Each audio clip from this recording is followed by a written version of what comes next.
No one dared approach this bull, until a girl in a wheelchair did, and Sarah's desperate scream echoed across the ranch when she saw her daughter Emily dangerously approaching the pen where Thunder, the most feared bull in all of Denver, was kept.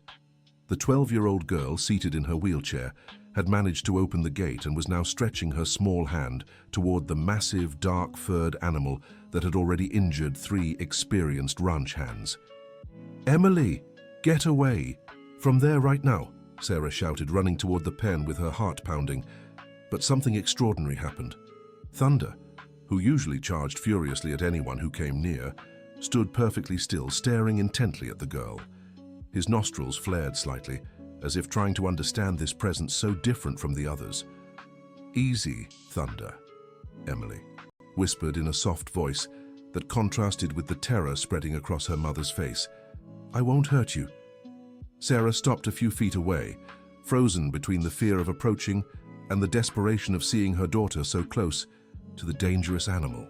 Emily had been born with a disability that prevented her from walking, but her determination and courage had always impressed everyone around her. Today, however, her boldness could cost her life. The warm Colorado countryside breeze ruffled the girl's brown hair as she kept her arm outstretched. Thunder took a hesitant step toward her, his dark eyes fixed on the small human who showed no sign of fear. It was as if something magical were happening at that moment, something no one at Mountain View Ranch had ever witnessed before. "My God, she's going to die," Sarah murmured, her hands shaking violently.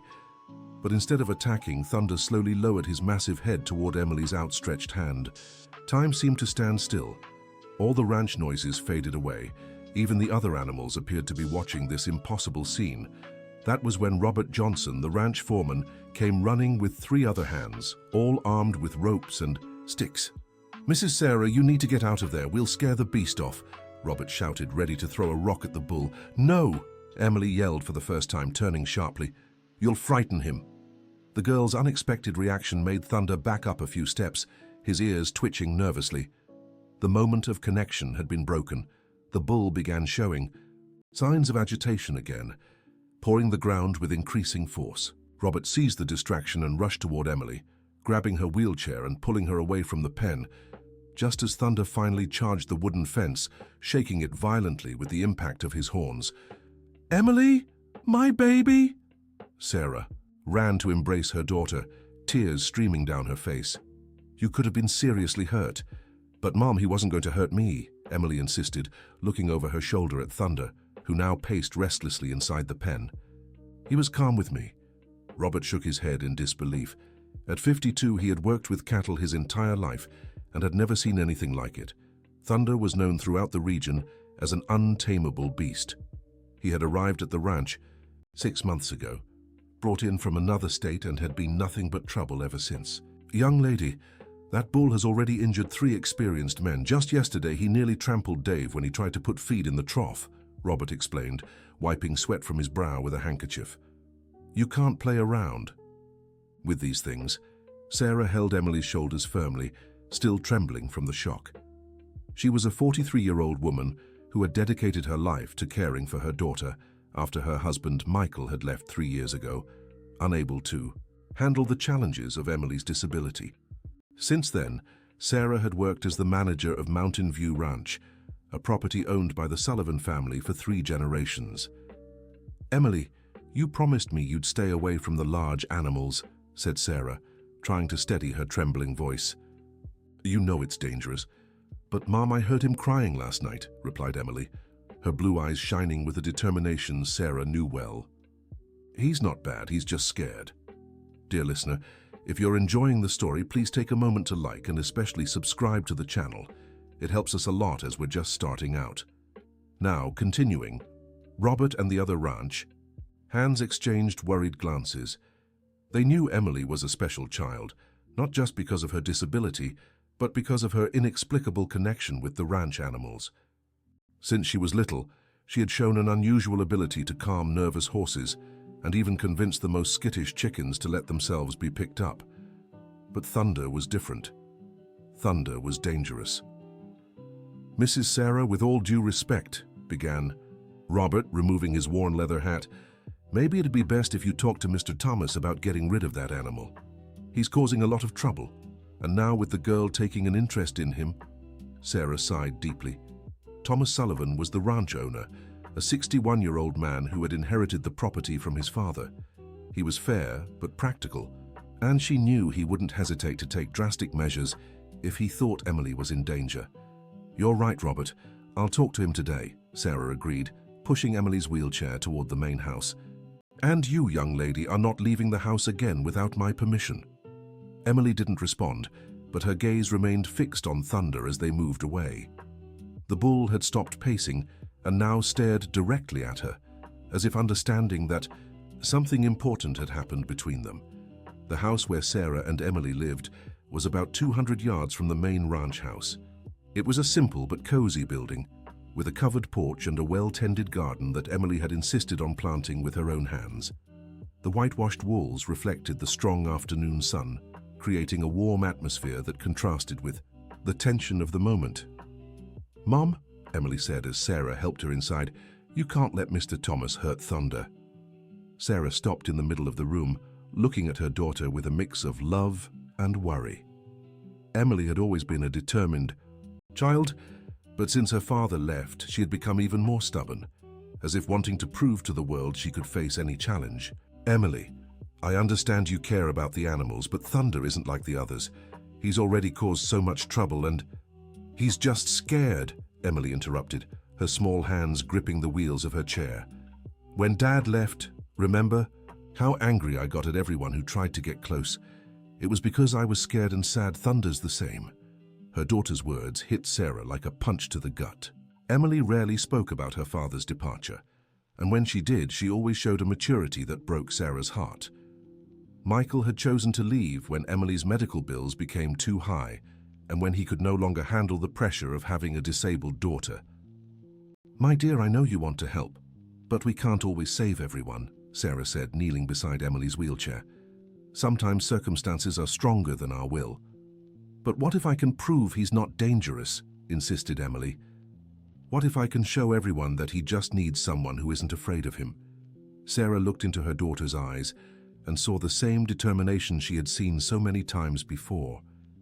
It was the same determination that had made Emily learn to manage on her own in her wheelchair when she was just 5 years old.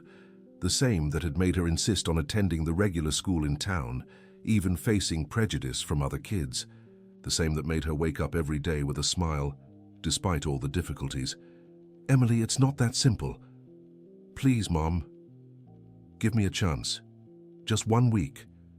If I can't prove I can get close to him safely, I promise I'll never try. Again." Sarah stayed silent for a few moments, watching her daughter's hopeful face. Outside, she could hear the sound of Thunder's hooves hitting the ground in the pen, a rhythmic sound that echoed like a distant drum. The afternoon sun was beginning to set, painting the sky in orange hues that streamed through the living room. "Their window. A week is too short, and besides, Mr. Thomas might not agree," Sarah finally said. "And even if he does, I can't let you near that animal without supervision." "So you'll talk to him?" asked Emily, her eyes shining with hope. "I'll talk to him, but I can't promise anything. And you have to promise me you won't go near Thunder until we have his answer." Emily nodded vigorously, a smile spreading across her face. Sarah wasn't sure she was making the right decision, but she had learned over the years that underestimating her daughter's determination was always a mistake. That night, after Emily went to sleep, Sarah stayed on the porch, watching the lights of the ranch house. She could hear the occasional bellow of thunder coming from the direction of the corrals, a deep, mournful sound that seemed to carry some kind of sadness. Maybe Emily was right. Maybe the bull was just scared and needed someone who understood his pain. The next morning, Sarah woke to the sound of raised voices coming from the corrals. She looked out the window and saw Robert gesturing animatedly as he talked to other ranch hands. A sense of unease washed over her when she realized the voices sounded worried. She quickly dressed and went to the kitchen, where she found Emily, already awake, eating her breakfast while watching out the window toward the corrals. "Mom, did something happen to Thunder?" asked Emily, her voice full of concern. "I don't know, sweetheart. I'll find out," Sarah replied, grabbing a cup of coffee and heading outside. As she walked toward the corrals, Sarah could feel her heart beating faster. Robert saw her approaching and walked toward her with a grim expression. "Mrs. Sarah, we have a problem. Thunder broke part of the fence last night. Looks like he was trying to get out of the pen," Robert informed her, taking off his hat and running a hand through his graying hair. "Did he escape?" Sarah asked, feeling a tightness in her chest. "No, thank goodness. We fixed the fence before he got all the way out. But Mrs. Sarah, this is dangerous. If he had escaped, he could have hurt someone in town. Mr. Thomas won't be happy when he finds out." Sarah looked toward the pen and saw Thunder standing in a corner, watching the people around him with his dark eyes. There was something in his posture that suggested not aggression, but desperation, as if he were trying to escape something tormenting him. "Robert, have you ever seen an animal act like this before?" Sarah asked. The ranch foreman scratched his graying beard, thoughtful. "Well, Mrs. Sarah, I've seen bulls act like this when they're sick or when they've suffered some kind of trauma. Sometimes they get aggressive, not out of malice, but out of fear," admitted Robert. "But even so, an animal this size when scared can be more dangerous than a rabid one." "And where did he come from again?" asked Sarah, an idea beginning to form in her mind. "He came from a ranch in Wyoming. Mr. Thomas bought him because they said he was an excellent breeding bull. But when he arrived here, he was already behaving aggressively. The folks there said he's always been like this." Sarah nodded, but something about the explanation didn't seem complete. If Thunder had always been aggressive, why would the previous owners have kept such a troublesome animal? And why had he reacted differently with Emily? "Robert, do you still have the contact information for the ranch he came from?" asked Sarah. "Yes, Mrs. Sarah.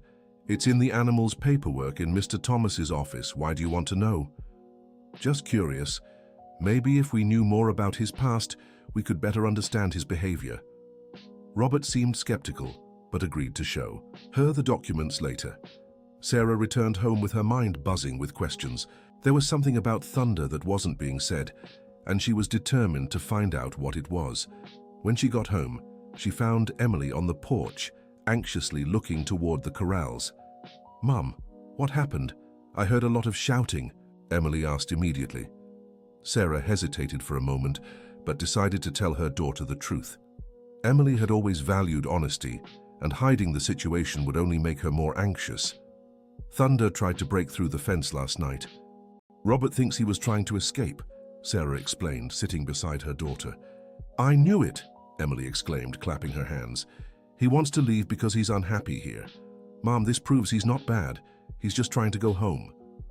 "Emily, we don't know if that's the case. Maybe he's just agitated or—" "Mom, have you talked to Mr. Thomas yet?" Emily interrupted, her eyes shining with urgency. "He needs to know Thunder isn't dangerous. He just wants to go home." Sarah sighed. She had planned to speak with Thomas that morning, but now with the fence incident, the situation had gotten much more complicated. Thomas would surely be even more determined to get rid of the troublesome bull. "I'll talk to him today, but Emily, after what happened last night, he might not be willing to listen. You need to be prepared for the possibility that he decides to sell Thunder.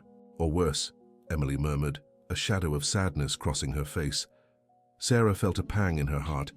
Emily, despite her age, was fully aware that animals considered dangerous on ranches often met tragic fates. It was a harsh reality of rural life that her daughter had learned too early. "Let's not think about that now," Sarah said, trying to keep an optimistic tone.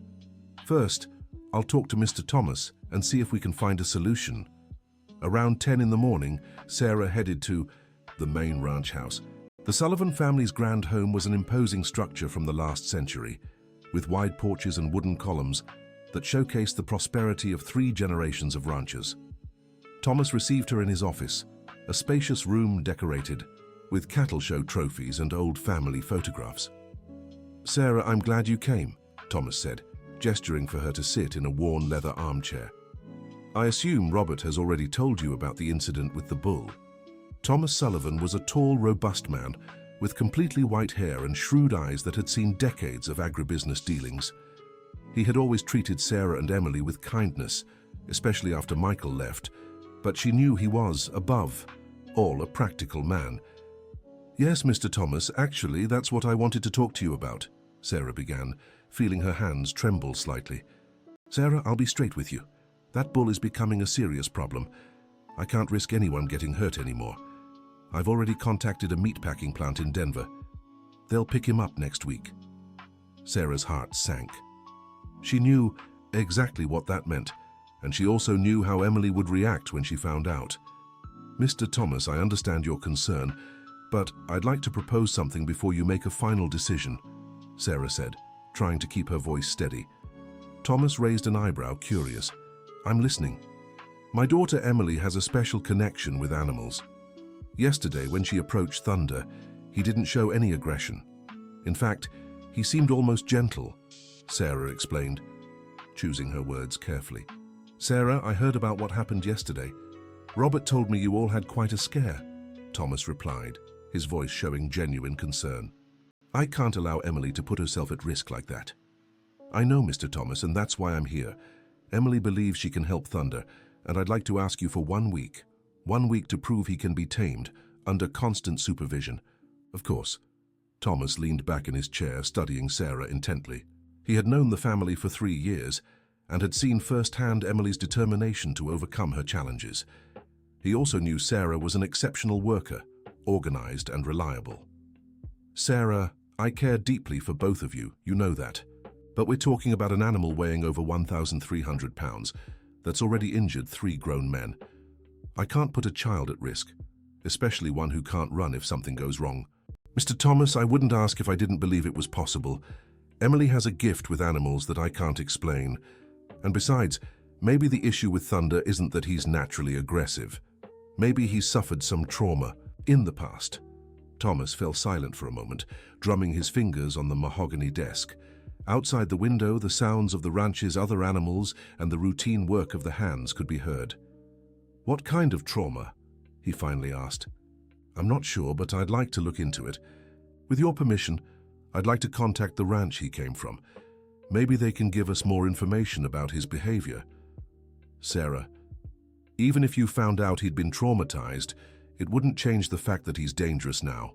And I can't risk anything happening to Emily. What if she didn't approach him directly? What if she only worked with him from a distance, through the fence, always supervised? Sarah suggested, sensing time was running out. Thomas stood and walked to the window, watching the ranch activity outside. Sarah could see he was genuinely worried, but also considering her proposal. A week is hardly enough time to tame a troubled adult animal, he finally said. Maybe it's not about taming him, but understanding him, Sarah countered. Mr. Thomas, don't you think it's strange that such an expensive breeding bull was sold if he was always problematic? Maybe there's more to this story than we've been told. That remark made Thomas pause and look at Sarah with renewed interest. He was a seasoned businessman, and knew sellers weren't always entirely honest about an animal's issues. You've got a point, he admitted. I paid a high price for this bull based on his lineage. If he's always been problematic, it certainly wasn't worth the investment. Then let me investigate. Give me 5 days to learn more about his past and to see if Emily can establish some kind of distant communication. If there's no progress, you can proceed with your plans. Thomas returned to his desk and sat in silence for several long minutes. Sarah could hear her own heartbeat as she waited for his answer. 5 days, he finally said, but with strict conditions. Emily can only approach the fence with you and Robert present, no entering the pen. And at the first sign of aggression, everything stops immediately. Sarah felt such intense relief that it nearly brought her to tears. Thank you, Mr. Thomas. I promise we'll be extremely careful. And Sarah, if you uncover anything about this animal's past that explains his behavior, I want to know. If I was deceived in the purchase, I'll need to take action. When Sarah left Thomas's office, her legs trembled with nerves and relief. She had gotten 5 days, but she knew it would be a race against time. She needed to uncover the truth about Thunder and, at the same time, prove he could be helped. When she got home, she found Emily exactly where she'd left her, on the porch, gazing toward the corrals. So, Mum, what did Mr. Thomas say? Emily asked immediately, her voice thick with anxiety. I got 5 days, Sarah replied, sitting beside her daughter. But with very strict conditions, you can only approach the fence, always under supervision, and no entering the pen. Emily shrieked with joy, and hugged her mother tightly. "Thank you, Mom. I knew you'd convince him," she exclaimed. 5 days is enough time to show everyone that Thunder isn't dangerous." Sarah wished she shared her daughter's confidence, but kept her doubts to herself. 5 days to solve a problem that had persisted for 6 months seemed impossible, but she'd learned that underestimating Emily was always a mistake. "Emily, before we do anything, I want to investigate where Thunder came from. I need to understand what happened to him before he got here," Sarah explained. "Good idea. Maybe he has a family who misses him," Emily suggested hopefully. Sarah smiled at her daughter's innocence, but privately worried about what she might uncover. Bulls didn't have families in the human sense, but they could certainly have endured traumas that explained their current behavior. That afternoon, Sarah went to Thomas's office to retrieve Thunder's documents. Robert accompanied her, and together they examined the animal's transfer papers. The ranch of origin was called Sunshine Ranch, located about 250 miles away in Wyoming. "Mrs. Sarah, look at this," Robert said, pointing to a line in the documents. "It says the bull is 5 years old, but Sunshine Ranch only acquired him 8 months before selling him to us. That means he changed hands at least 3 times in less than a year," Sarah observed. "That's very strange for a valuable breeding bull." "Exactly. Good bulls usually stay on the same ranch for years. They're only sold when they get old or if there are serious problems," Robert agreed. Sarah wrote down Sunshine Ranch's phone number and decided to call that same afternoon. The more she learned about Thunder's past, the more intrigued she became. Back at home, she found Emily in her room, sketching in a notebook. When she got closer, she saw her daughter was drawing a detailed picture of a bull. "It's Thunder," Emily explained, showing the drawing to her mother. "I'm trying to imagine what he was like as a baby before he got sad." The drawing showed a little calf playing in a green pasture, with the sun shining in the background. It was a touching image that contrasted sharply with Thunder's current reality. "That's a very beautiful drawing, sweetheart," said Sarah, sitting on the edge of the bed. "This afternoon, I'll call the ranch where he came from. Maybe they can tell us more about his story." "Will they tell the truth?" asked Emily, looking at her mother with her blue eyes full of hope. "I hope so. Sometimes people hide things out of shame or fear, but maybe if we explain we want to help Thunder, they'll be honest with us." Around 4 in the afternoon, Sarah dialed the number for Sunshine Ranch. After several attempts, she managed to speak with Walter Simmons, the ranch owner. "Good afternoon, Mr. Walter. My name is Sarah, and I'm calling from Mountain View Ranch in Denver. We bought a breeding bull from you 6 months ago, Thunder." There was a pause on the other end of the line, and Sarah could hear the man take a deep breath before answering. "Oh yes, Thunder. How's he doing over there?" asked Walter, but his voice sounded tense. "Actually, that's why I'm calling. He's been showing very aggressive behavior, and we're trying to understand what might have caused it. According to the records, he didn't stay long at your ranch before being sold." Another long pause. "Look, Mrs. Sarah, I'll be honest with you. We bought Thunder from a ranch here in the state that was going through financial trouble. When he came to us, he already had this problematic behavior. We tried working with him for a few months, but we couldn't improve the situation." "And do you know what happened to him at the previous ranch?" asked Sarah, sensing she was getting close to something important. "Well, Mrs. Sarah, that's a bit delicate. What I was told is that the bull had a traumatic experience. Apparently there was a fire in the stable where he was kept, and he saw other animals get hurt. After that, he was never the same." Sarah felt her heart race. Finally, an explanation that made sense. Animals could indeed develop trauma after terrible experiences, and that would explain why Thunder was so aggressive with people. "Mr. Walter, why wasn't this information included in the sale document?" asked Sarah. "Look, Mrs. Sarah, Mr. Thomas was very interested in the bull because of his lineage, and we needed to sell. We thought maybe in a new environment he'd improve. I'm sorry if we caused problems for you. I understand. And do you have the contact for the ranch where the fire happened?" "Yes, but I should warn you they're also struggling. The fire caused a lot of damage." "The name is Hope Valley Farm near Cheyenne." Sarah wrote down the information and thanked Walter for his honesty, even if it was late. When she hung up, her heart was full of hope. She finally had an explanation for Thunder's behavior, and maybe, with this information, she could find a way to help him. She rushed to Emily's room to share the discovery. "Emily, I found out what happened to Thunder," exclaimed Sarah, entering her daughter's room. Emily immediately dropped the crayon she was using and looked at her mother with eyes shining with curiosity. "What was it, Mom? Tell me everything." Sarah sat on the bed and recounted everything she'd learned from her conversation with Walter. She explained about the fire, the trauma Thunder had suffered, and how it could explain his aggressive behavior. "I knew it," Emily exclaimed when Sarah finished. "I knew he wasn't bad. He's just scared because he remembers the fire." "That's right, sweetheart. But now that we know what happened, we need to figure out how to help him overcome this trauma. Mom, can we try talking to him tomorrow? I promise I'll stay outside the fence," Emily pleaded, her hands clasped together. Sarah looked at her daughter and saw the same determination she'd witnessed so many times before. She knew Emily wouldn't give up easily, and now that they had an explanation for Thunder's behavior, maybe there really was a chance to help him. "Tomorrow morning, after I talk to Robert and Mr. Thomas about what we found out," Sarah agreed. "But you have to promise you'll follow all the safety rules." "I promise," Emily said, bouncing on the bed with joy. That night, Sarah called Thomas again to share what she'd discovered. He was visibly upset to learn he'd been deceived in the purchase, but he also showed genuine interest in the possibility of rehabilitating the animal. "Sarah, if we can rehabilitate this bull, we won't just solve a safety issue, we'll also save a considerable investment," Thomas said. "Bulls with his bloodline are very valuable when they're well behaved." "So you agree we should try?" Sarah asked. "I do, but I want it done with extreme caution. And if we get positive results, I intend to sue Sunshine Ranch for withholding important information." The next morning, Sarah woke up with a mix of nerves and hope.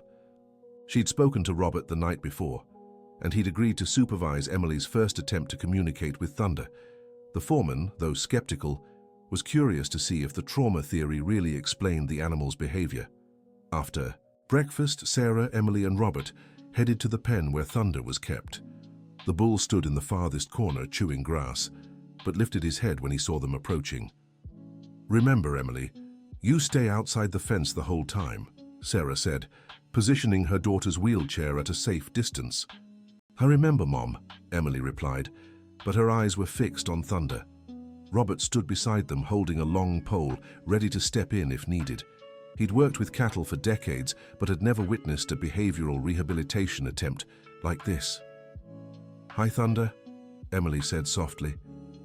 "Remember me? I'm Emily." The bull stopped chewing and looked straight at her. For a few seconds, he stood completely still, just watching. Then, slowly, he began walking toward the fence. "My God," Robert murmured. "He's coming this way." Sarah felt her heart race but forced herself to stay calm. Thunder moved closer until he was just 2 yards from the fence, his nostrils flaring as he studied Emily. "I know you went through something really scary," Emily continued, her voice even gentler. "There was a fire, wasn't there? And you saw bad things happen." To everyone's astonishment, Thunder let out a low, soft bellow. Nothing like the aggressive sounds he usually made. It was almost as if he was responding to the girl. "But you're safe now," Emily went on. "There won't be any more. Fire here, I promise." Thunder took another step toward the fence, now so close that Emily could have touched him if she reached out. But she stayed perfectly still, just talking to him. "Mrs. Sarah," Robert whispered, his voice full of awe. "In 50 years of working with cattle, I've never seen anything like this." "Do you want me to stay here with you?" Emily asked the bull. "I can come every day to talk. That way you won't feel alone." Thunder lowered his head toward Emily, a gesture that in any other context would have seemed threatening, but in that moment, it almost looked like a greeting. Then, to everyone's surprise, he lay down on the ground near the fence, his legs tucked under his massive body. "He lay down," said Sarah, hardly believing what she was seeing. "Animals only do that when they feel safe." Emily smiled and began softly singing a lullaby Sarah used to sing to her when she was little. Thunder closed his eyes and seemed to relax completely, as if he were hearing music for the first time in years. For nearly an hour they stayed like this, Emily singing and talking gently, Thunder lying down and relaxed, and the adults watching with growing fascination. It was as if a miracle were unfolding right before their eyes. Dear listener, if you're enjoying the story, take a moment to like and especially subscribe to the channel. It helps us a lot as we're just starting out. Now, continuing.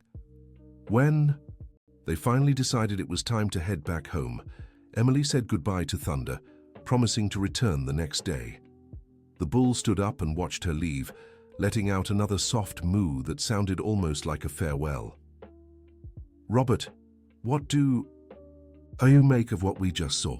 Sarah asked as they walked back. "Mrs. Sarah, I wouldn't have believed it if I hadn't seen it with my own eyes," replied the foreman, shaking his head in awe. "That girl has a special gift. But Mrs. Sarah, one thing worries me." "What is it?" "What will happen when she can't come every day anymore? When she goes back to school, when she grows up and has other responsibilities? Will the bull become aggressive again?" Robert's question hit Sarah like a bucket of cold water. She had been so thrilled by Emily's progress that she hadn't considered the long-term implications. Emily was a 12-year-old child.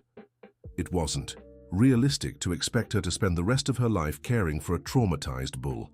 "Maybe if we can help him overcome his trauma, he'll learn to trust other people too," Sarah suggested, though her voice sounded less confident than she would have liked. "I hope so, Mrs. Sarah, because otherwise we'll have to face this situation again in the future." That night, after Emily had gone to bed, Sarah stayed on the porch thinking about Robert's words. The foreman had raised an important point she needed to consider carefully. How could they ensure Thunder remained calm and sociable even when Emily wasn't around?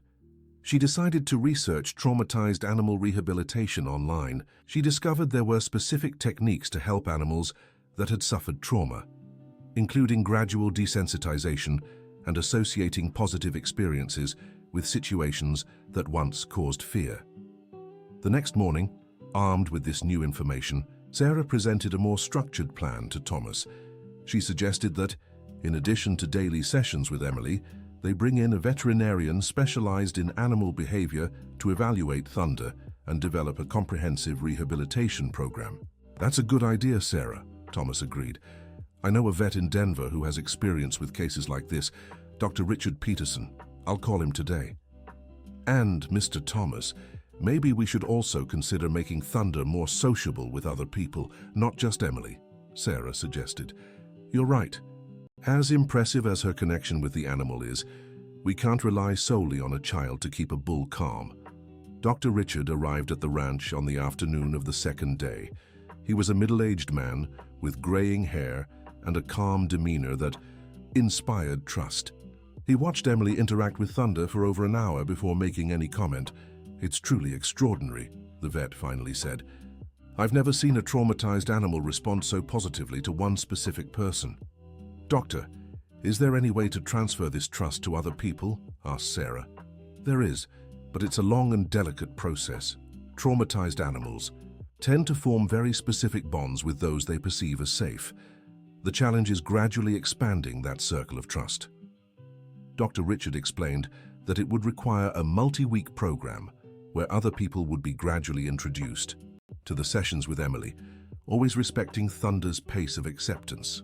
"Let's start with me," suggested the veterinarian. "Tomorrow I'd like to be present during the session, but keep a considerable distance. We'll see how he reacts to my presence." On the third day, Dr. Richard positioned himself about 10 yards away while Emily spoke to Thunder.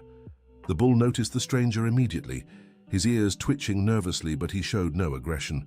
Apparently, Emily's calm presence kept him relaxed, even with someone unfamiliar nearby. "Very good," commented the vet. "He's associating my presence with the safety he feels with Emily.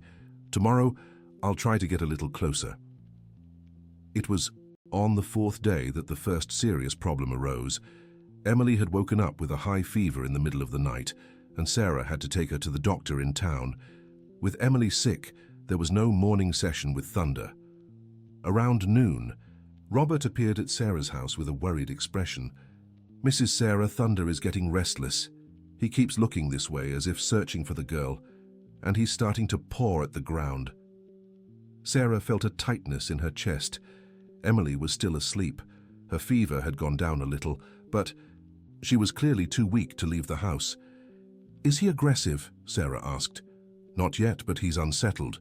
Dr. Richard is there observing him. Do you think we should try approaching him without the girl?" Sarah looked at Emily, who was fast asleep in her bed. Her daughter had been so excited about Thunder's progress that she'd be devastated if she knew her absence was causing problems. "I'll go there," Sarah decided. "Maybe I can calm him using the same techniques Emily does." When they reached the pen, Sarah could see Thunder was visibly agitated. He paced back and forth, occasionally stopping to look toward the house where Emily lived.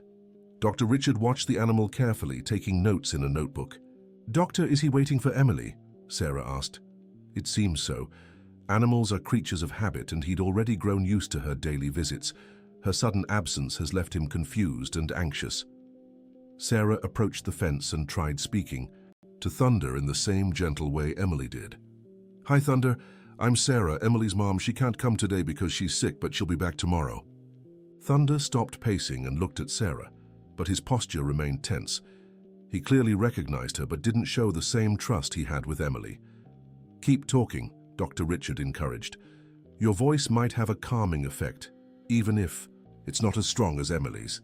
For 20 minutes, Sarah talked to Thunder, telling him about Emily and promising she'd return. Gradually, the bull began to calm down, though he didn't lie down as he did with Emily. "That's progress," Dr. Richard observed. "He's learning to trust you too, even if to a lesser degree." When they returned home, Sarah found Emily awake and worried. "Mom, where were you? And Thunder, is he okay?" Emily asked, trying to sit up in bed. "He missed you, but we managed to calm him down," Sarah explained, sitting beside her daughter. "But this showed us something important. He's becoming very dependent on you." "Is that bad?" asked Emily, her voice showing concern. "It's not bad, honey, but we need to teach him to trust other people too. Dr. Richard is working on a plan for that." "Can I go see him tomorrow?" Emily asked. "I promise I'm feeling better." Sarah checked her daughter's temperature and saw the fever had completely passed.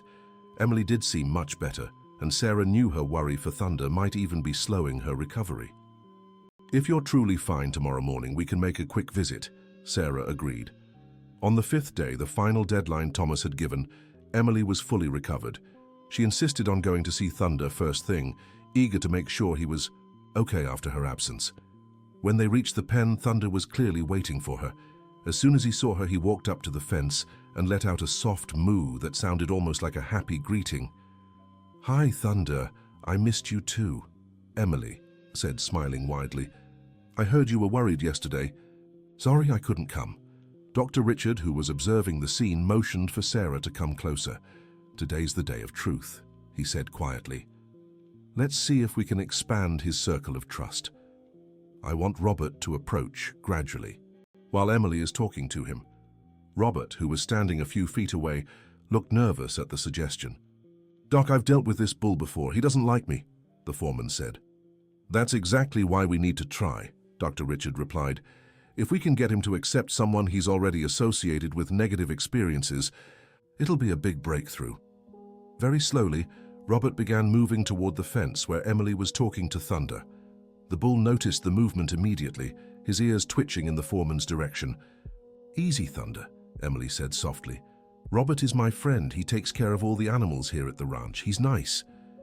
To everyone's surprise, Thunder didn't show immediate aggression. He watched Robert carefully but didn't back away or charge. He seemed to be sizing up the situation. "Keep approaching, but slowly," Dr. Richard instructed. Robert took a few more steps, now just 3 yards from the fence. Thunder let out a low moo, but it didn't sound threatening. It was more like he was communicating. "Robert's the one who brings your food every day," Emily explained to the bull. "He cares about you." Then something unexpected happened. Robert, encouraged by the animal's calmness, began to speak. "It's true, Thunder. I do care. I know you've been through hard times before coming here," the foreman said, his voice rough but kind. "We just want you to be happy." Thunder stared at Robert for a few seconds, then took a step toward the fence. It wasn't the same trusting closeness he showed with Emily, but it was progress. "Excellent," Dr. Richard murmured. "He's starting to understand not all people are a threat." For another 30 minutes, Emily, Robert, and even Sarah talked to Thunder, each keeping their tone calm and reassuring. The bull stayed relaxed the whole time, even lying down when Emily started to sing. When they finally stepped back from the fence, Dr. Richard was clearly impressed. "In 5 days, you've made more progress than I'd expect in 5 weeks," he said. "Emily's connection with this animal is truly extraordinary. So you think Thunder can be fully rehabilitated?" Sarah asked. "Absolutely.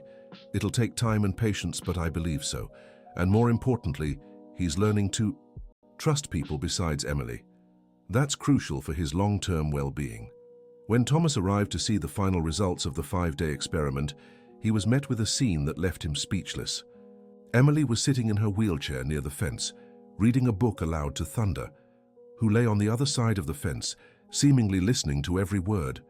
Robert was nearby, checking the animal's water trough, and Thunder didn't even lift his head when the foreman approached. "My goodness," Thomas said, watching the scene in awe. "It's like he's a completely different animal." "And he is, in a way," explained Dr. Richard. "The trauma he suffered had created a shell of aggressive protection.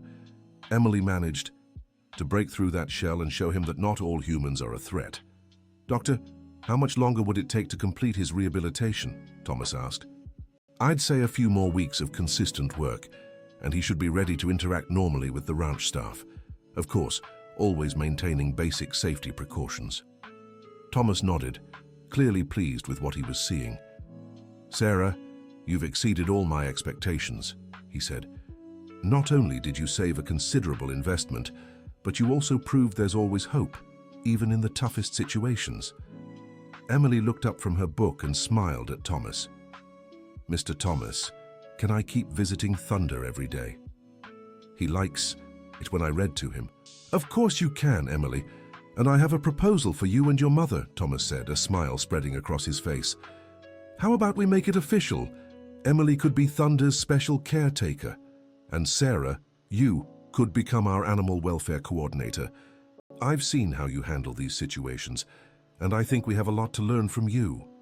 Sarah felt tears welling in her eyes. Thomas's offer wasn't just recognition for the work they'd done.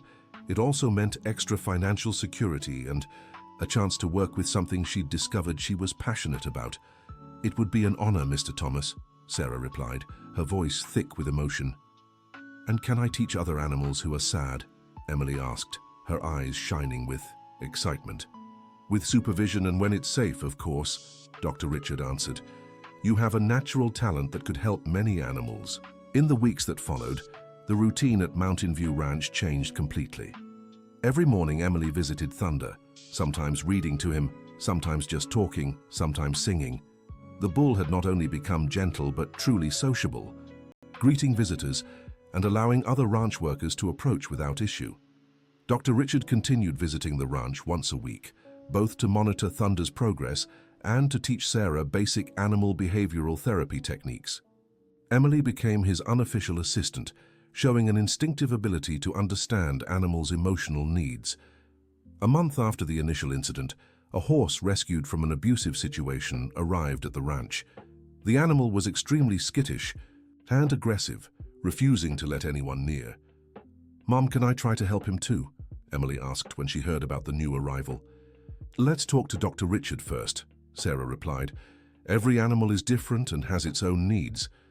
After careful evaluation, Dr. Richard agreed Emily could try working with the horse, always under close supervision. To everyone's surprise, the progress was even faster than it had been with Thunder. In just a week, the horse was letting Emily approach and even stroke his neck. "It's unbelievable," commented Robert, watching Emily calmly brushing the horse that had been untouchable just a few days before. "That girl really has something special." News about Emily's work with traumatized animals began to spread through the region. Other ranchers started coming to Mountain View Ranch, asking for help with troubled animals. Thomas, seeing an opportunity, decided to formalize what they were doing. "Sarah, what if we expanded this? We could create an official animal rehabilitation program at the ranch.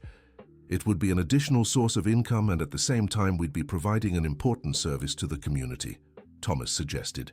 The idea excited Sarah.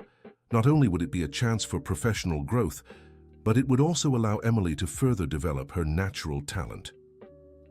That would be wonderful, Mr. Thomas, but we'd need more structure, maybe hire more people, build proper facilities. Leave the practical matters to me. You and Dr. Richard focus on developing the program, and Emily, of course, would be our lead expert in animal communication, Thomas said with a smile. 3 months after Emily's first encounter with Thunder, Mountain View Ranch had transformed. What began as a safety issue had become a thriving animal rehabilitation center. Emily, now 13, had helped rehabilitate 12 different animals, from traumatized horses to abandoned dogs that arrived at the ranch through partnerships with local animal welfare organizations. Sarah had discovered a passion she never knew she had. She studied animal behavior in her free time, took online courses, and even started a blog about her experiences. The work not only fulfilled her professionally, but also helped her overcome many of the insecurities she had carried since Michael left. "Mom," Emily said one afternoon as they watched Thunder playing peacefully with other animals in the pasture, "do you think Dad would be proud of us?" The question caught Sarah off guard. Emily rarely mentioned her father, and when she did, it was usually with a sadness that broke Sarah's heart. "I'm sure he would, honey. You've become an amazing person, and the work we're doing is helping so many animals," Sarah replied, hugging her daughter. "Sometimes I wonder if Dad left because I was hard to take care of," Emily said, her voice growing quieter. Sarah felt tears welling in her eyes. It was a conversation she knew they would need to have someday, but she never felt ready for it. "Emily, look at me," Sarah said, kneeling beside her daughter's wheelchair. "You were never, ever a burden.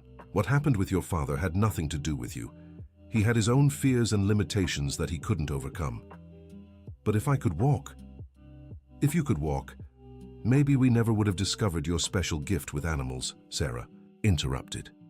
"Maybe we never would have helped Thunder or any of the other animals we've cared for. You're perfect exactly as you are."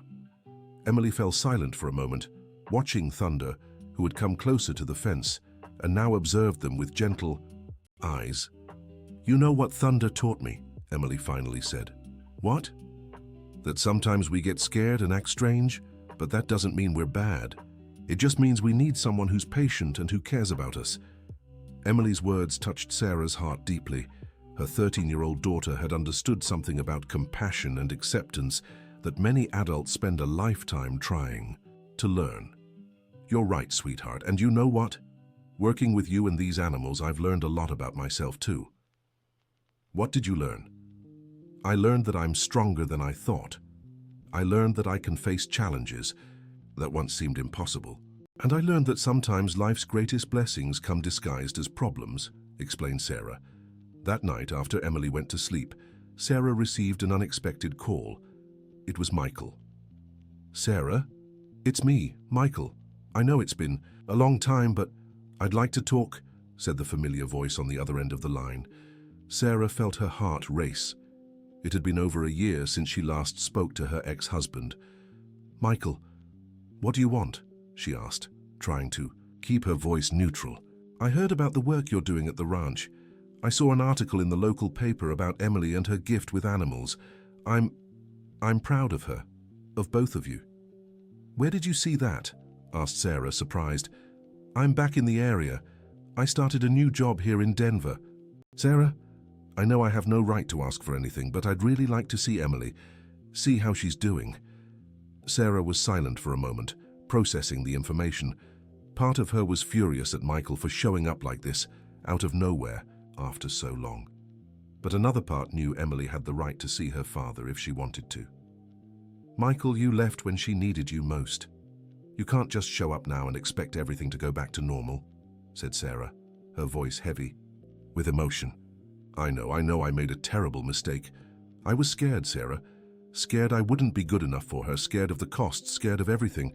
But these years away made me realize how much I've lost. And what do you want now?" "I want a chance to know my daughter again, to be the father I should have been from the start. If she wants to see me, of course." Sarah took a deep breath. The decision wasn't hers to make alone. "I'll talk to Emily. If she wants to see you, we can arrange something. But Michael, if you're coming back into her life, it has to be for good. She can't go through another abandonment.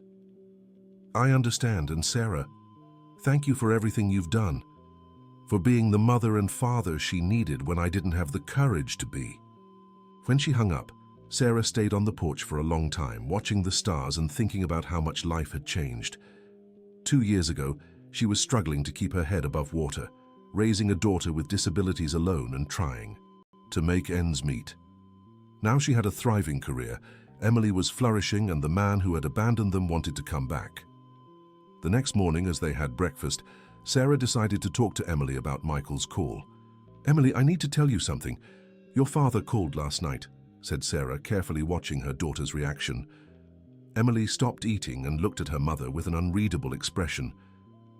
He wants to see me?" she finally asked. "Yes. He said he heard about your work with the animals and that he's proud of you. But sweetheart, the decision is yours. You don't have to see him if you don't want to." Emily was quiet for a few minutes, absent-mindedly pushing her food around her plate. "Mum, do you think he'll leave again?" she finally asked. The question broke Sarah's heart. Emily had grown so mature and strong, but she was still a child who had been hurt by her father's departure. "I don't know, honey.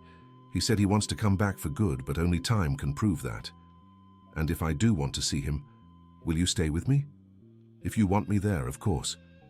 "You don't have to face this alone. Can I think about it for a while?" "Of course you can.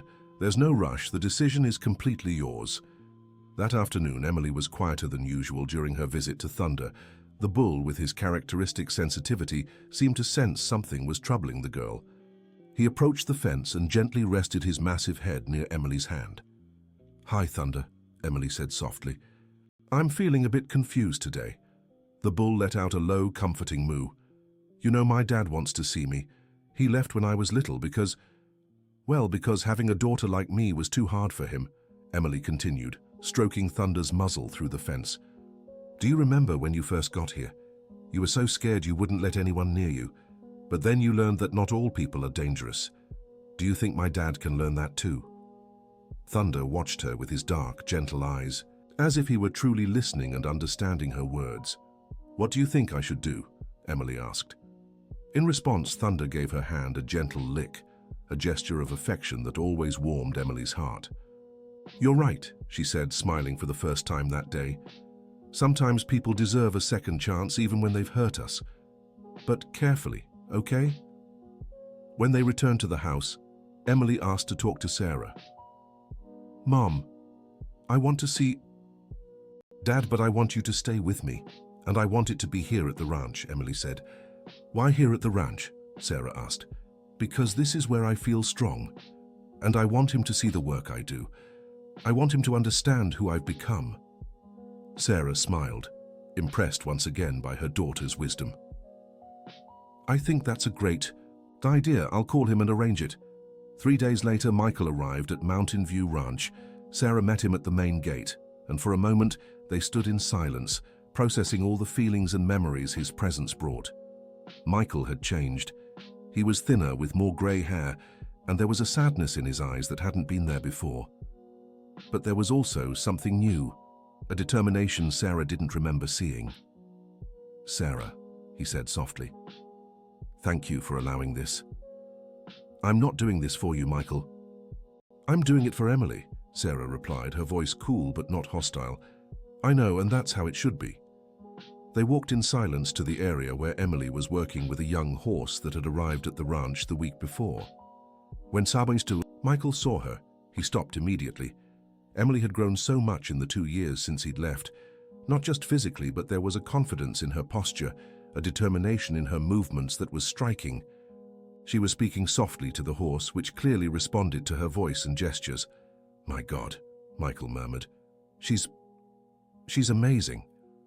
"She always was amazing," Sarah replied. "You just didn't stay long enough to see it." Emily noticed their presence and turned slowly. When she saw Michael, her expression became carefully neutral, but Sarah could see her hands trembling slightly. "Hi, Dad," Emily said simply. "Hi, Emily," Michael replied, his voice choked. You look beautiful." And what you're doing there is incredible. This is Lightning, Emily explained, turning her attention back to the horse. He came here, terrified of people. His previous family didn't take good care of him. And you can help him? Yes, it's just a matter of patience and showing him that not all people are bad. Sometimes it takes a while, but most animals can learn to trust again. The way Emily said it wasn't lost on Michael. It was clearly a message for him too. Emily, I'd really like to talk to you. If you want to, of course, Michael said hesitantly. We can talk here, Emily replied. I feel better near the animals. For the next hour, father and daughter talked while Emily continued her work with Lightning. Michael shared where he had been, about his new job, about how he had missed them every day. Emily listened quietly, asking few questions, but clearly processing everything. Why did you leave? Emily finally asked, the question everyone knew was coming. Michael took a deep breath before answering. Because I was afraid. Afraid I wouldn't be a good enough father for you. Afraid we couldn't afford the treatments you needed. Afraid of seeing you suffer and not being able to help. So you left because I was too difficult? Emily's voice was calm, but Sarah could hear the pain behind it. No, Emily, I left because I was too weak. You were never the problem. The problem was always me. Emily stopped petting Lightning and looked directly at Michael. You know what I've learned working with hurt animals? She asked. What? That when someone hurts us, the first thing we want to do is protect ourselves. We get angry, scared, and don't want to trust anyone again. But if we stay like that forever, we miss out on good things that could happen. Michael felt tears welling in his eyes. Are you giving me a second chance? He asked. I'm thinking about it. But Dad, if you come back, it has to be for good. I can't handle you leaving again. I promise, Emily, I promise I won't leave ever again. Promises are easy to make, said Emily, her wisdom once again surprising the adults around her. You'll have to prove it with actions. In the weeks that followed, Michael began visiting the ranch regularly. At first, Emily kept a careful, emotional distance, but gradually, she started letting him become more involved in her life and work. Michael was genuinely impressed by what Emily had achieved. He watched her work with traumatized animals and saw not just her talent, but also her strength of character and compassion. He began to understand that his daughter wasn't a victim to be protected, but a strong, capable person with much to offer the world. Sarah, Michael said one afternoon as they watched Emily working with a rescued dog, I was a fool. Yes, you were, Sarah agreed without hesitation. I was afraid she'd suffer, but I didn't realize that by trying to protect her from pain, I was keeping her from discovering her own strength. Emily has always been strong, Michael. You just didn't stay long enough to see it grow. Can I try to make up for that now? Can I be the father she deserves? Sarah looked at him carefully, weighing his sincerity. That's not up to me. It's up to you to prove to Emily that you've really changed. And it's up to her to decide if she wants to give you that chance. A month after Michael's return, the ranch faced its most challenging case yet. A young bull had been found in extreme neglect and arrived at the ranch not only traumatized, but also sick and malnourished. Dr. Richard, this case might be too hard for Emily, Sarah warned when the vet examined the animal. I agree. This bull will need intensive medical care before we can even think about behavioral rehabilitation. And even then, it could take months for him to fully recover. Emily, however, insisted on helping from day one. Mom, he needs to know someone cares about him. Even if I can't do much right now, I can stay close and talk to him. For 2 weeks, Emily spent hours every day sitting near the stable where the bull was recovering, simply talking to him, and sometimes singing softly. The animal was too weak to respond, but gradually he began watching her with interest. It was during this time that Michael had a revelation about his daughter. Watching her dedicate so much time and energy to an animal that could barely respond to her presence, he realized that Emily's compassion wasn't just a talent, but a conscious choice to care for vulnerable beings. Emily, Michael said one afternoon, sitting beside her near the stable, can I ask you something? Of course, Dad. Why do you put so much effort into helping injured animals? Wouldn't it be easier to work only with healthy ones? Emily thought for a moment before answering. Remember when I was little and the other kids at school didn't want to play with me because I used a wheelchair? She asked. I do. It always broke my heart to see you go through that. Well, I learned how awful it feels when people reject you for something you can't control. These animals go through the same thing. No one wants to care for them because they have problems, but I know how that feels, so I care. Tears streamed down Michael's face. He finally understood that by trying to shield Emily from life's hardships. He had missed seeing how those hardships had shaped her into an extraordinary person. Emily, I'm so sorry I left. I'm sorry I missed so many important moments in your life. Dad, you can't change the past, but you can decide what to do with the future. 3 weeks later, the young bull was finally strong enough to begin behavioral rehabilitation. To everyone's surprise, his progress was remarkably fast. It seemed the weeks of Emily's constant presence had built a foundation of trust that made the whole process easier. That's unbelievable, Dr. Richard remarked. This animal was in much worse shape than Thunder when he arrived, yet he's responding to treatment much faster. Maybe it's because he had Emily by his side from the start, Sarah suggested. Thunder had to overcome his trauma alone for months before meeting her. You might be right. Having a steady, trusted presence during physical recovery could have created a stronger emotional foundation. The success with the young bull drew even more attention to the ranch's work. A journalist from the local TV station came to do a story on Emily and her unique animal rehabilitation methods. Emily, how did you discover you had this special gift? The reporter asked during the interview. I think it was because of my wheelchair, Emily answered honestly. When you're different, you learn to understand how other beings who are different feel. And hurt animals are like different people. They just need someone who's patient and not afraid of them. What would you say to other children who might have physical challenges like yours? The reporter continued. I'd say being different isn't a bad thing. Sometimes it's exactly because we're different that we can help others no one else can. My wheelchair doesn't stop me from doing anything important. In fact, I think it helps me be a better person. When the story aired, Sarah received hundreds of calls from people all over the region, wanting to learn more about Emily's work. Some were from other ranchers with troubled animals, but many were from parents of children with disabilities who felt inspired by her story. Mom, so many people are calling, Emily noted. I think our story is helping more people than we imagined. It's true, sweetheart. Sometimes sharing our struggles and victories can inspire others going through similar things. Around that time, an unexpected invitation arrived at the ranch. A university in Chicago wanted Emily to give a lecture to veterinary students about her unique approach to animal rehabilitation. A lecture? But I'm just a kid, said Emily when she heard about the invitation. A kid who developed techniques that impressed experienced veterinarians, corrected Dr. Richard. Your work has real scientific value, Emily. The academic community wants to learn from you. But I don't know anything about formal veterinary science, protested Emily. You know things they don't, explained Sarah. You understand animals in a way that goes beyond textbooks. After much family discussion, including Michael, who now took part in important decisions, they agreed to accept the invitation.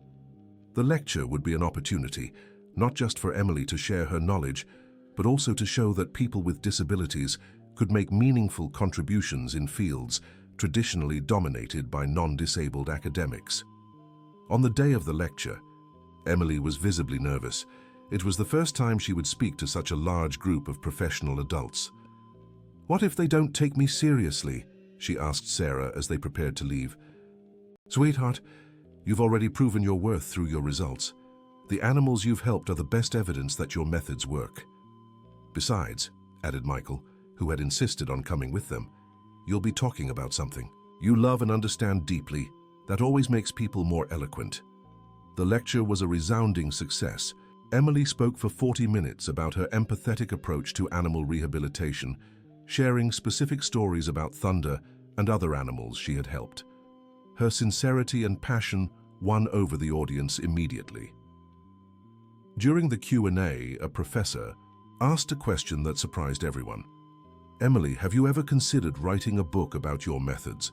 I think your techniques could help many more animals if they were documented and shared widely.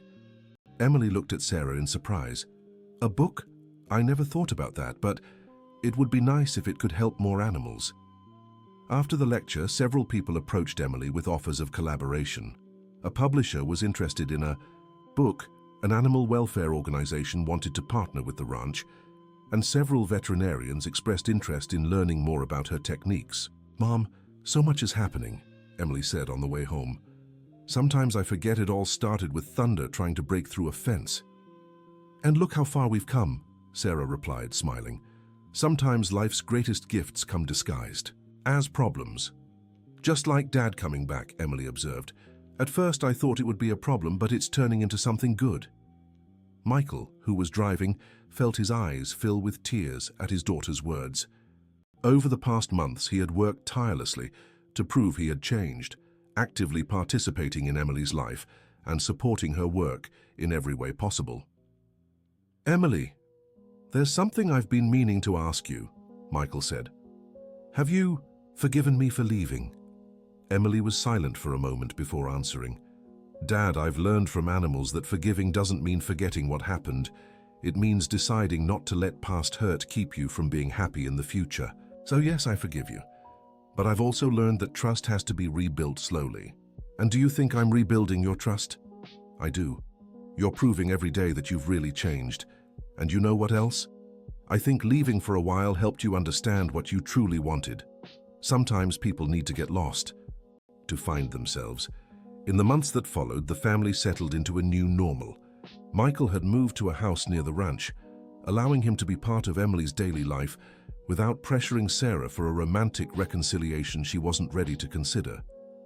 The animal rehabilitation work at the ranch continued to grow.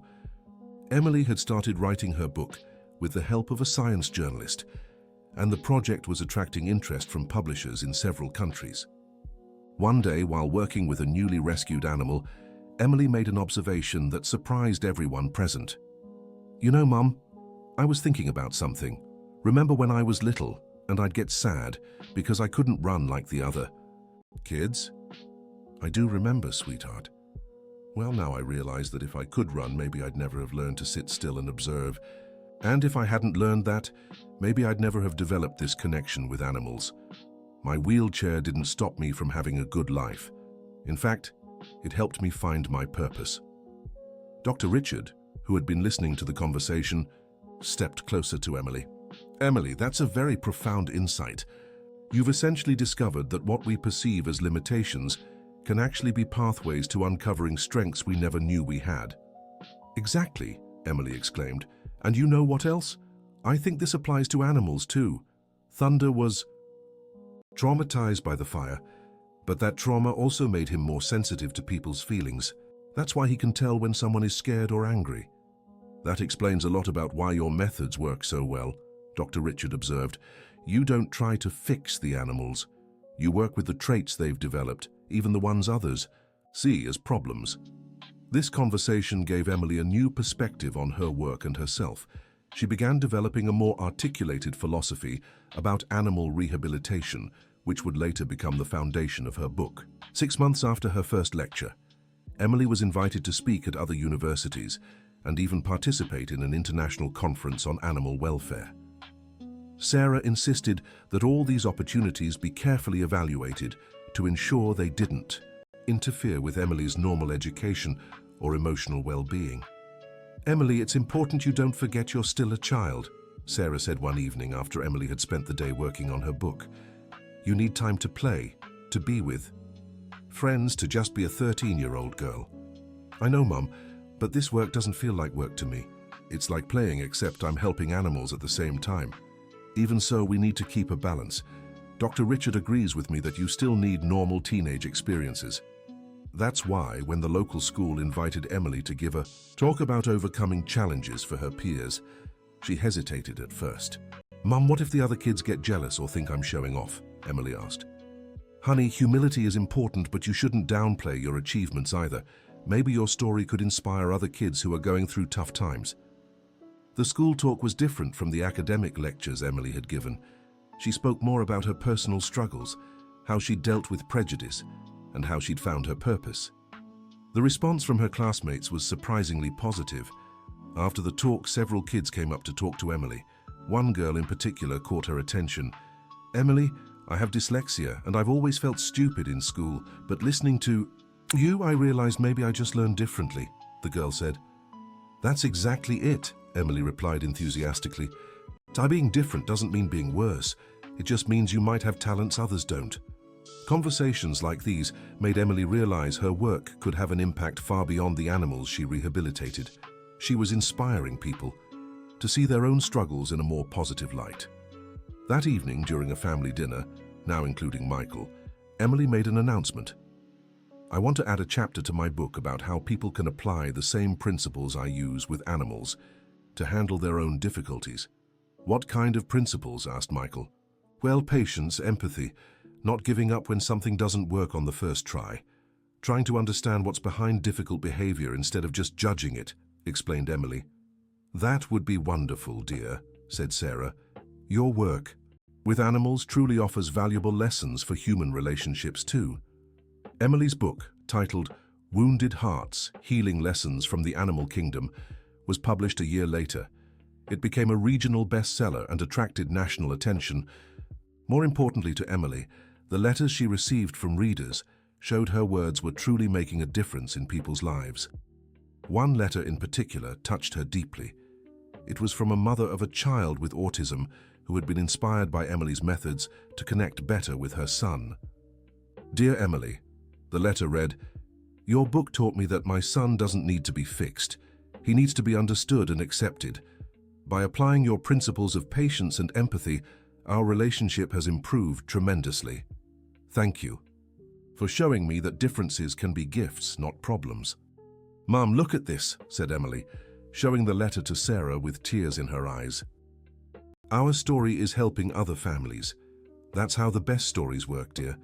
When we share our struggles and victories honestly, others find hope and direction for their own journeys. 2 years after the book's publication, Mountain View Ranch had become a leading center for animal rehabilitation. Emily, now 15, had trained a team of assistants and developed formal protocols for her work. More importantly, she had found a balance between her special work and a normal teenage life. She had close friends, an interest in music, and had even started dating a boy from school who admired her work but treated her like any other teenager. Sometimes I think about how much our lives have changed since that day you approached Thunder, Sarah said one evening as they watched Emily working with a group of college students who had come to learn her methods. Do you regret anything?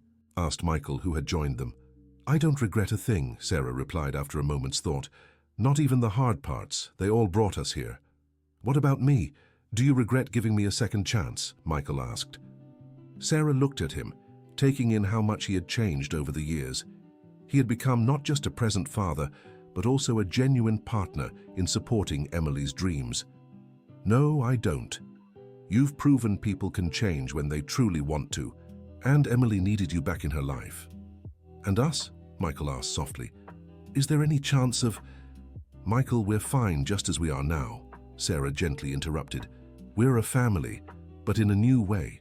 We don't need to go back to what we were to be happy. You're right, this version of us is better than before. That night, after Michael had gone home and Emily was asleep, Sarah stayed on the porch thinking about everything they had achieved. 3 years ago, she was a single mother struggling to keep her head above water. Now she had a thriving career, an extraordinary daughter who was making a difference in the world, and a blended family that worked in a healthy and loving way. She could hear thunder softly lowing in the pasture, a sound she now associated with contentment rather than trouble. The bull that had been the source of so much worry had become the catalyst for the greatest blessings in their lives. The next morning, Emily woke up with an exciting idea. Mom, she shouted from the kitchen, I have an amazing idea.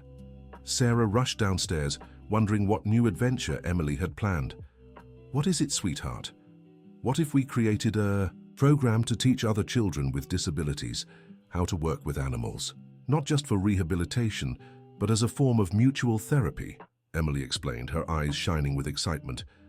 How do you mean? Well, I learned so much about myself by helping injured animals. Maybe other kids going through similar struggles could benefit too. And at the same time, we'd have more people to help the animals. Sarah considered the idea carefully.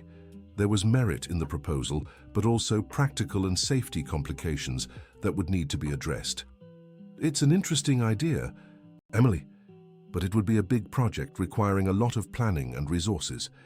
We could start small, maybe with just 2 or 3 kids, just to see how it works. Let's talk to Dr. Richard and your dad about it. If they think it's feasible, we can consider a pilot project. When Emily presented the idea to Dr. Richard and Michael, both were intrigued but cautious. We'd need very careful screening of the participating children, Dr. Richard warned. Not every child would be suited for this kind of work, whether they have a disability or not. And we'd need strict safety protocols, Michael added. The legal responsibility would be significant. But do you think it could work? Emily asked hopefully. With the right planning, yes, Dr. Richard replied. In fact, there's growing scientific evidence about the therapeutic benefits of interaction between people with disabilities and rehabilitation animals. It took 6 months of planning, but they finally launched the pilot program Healing Hearts.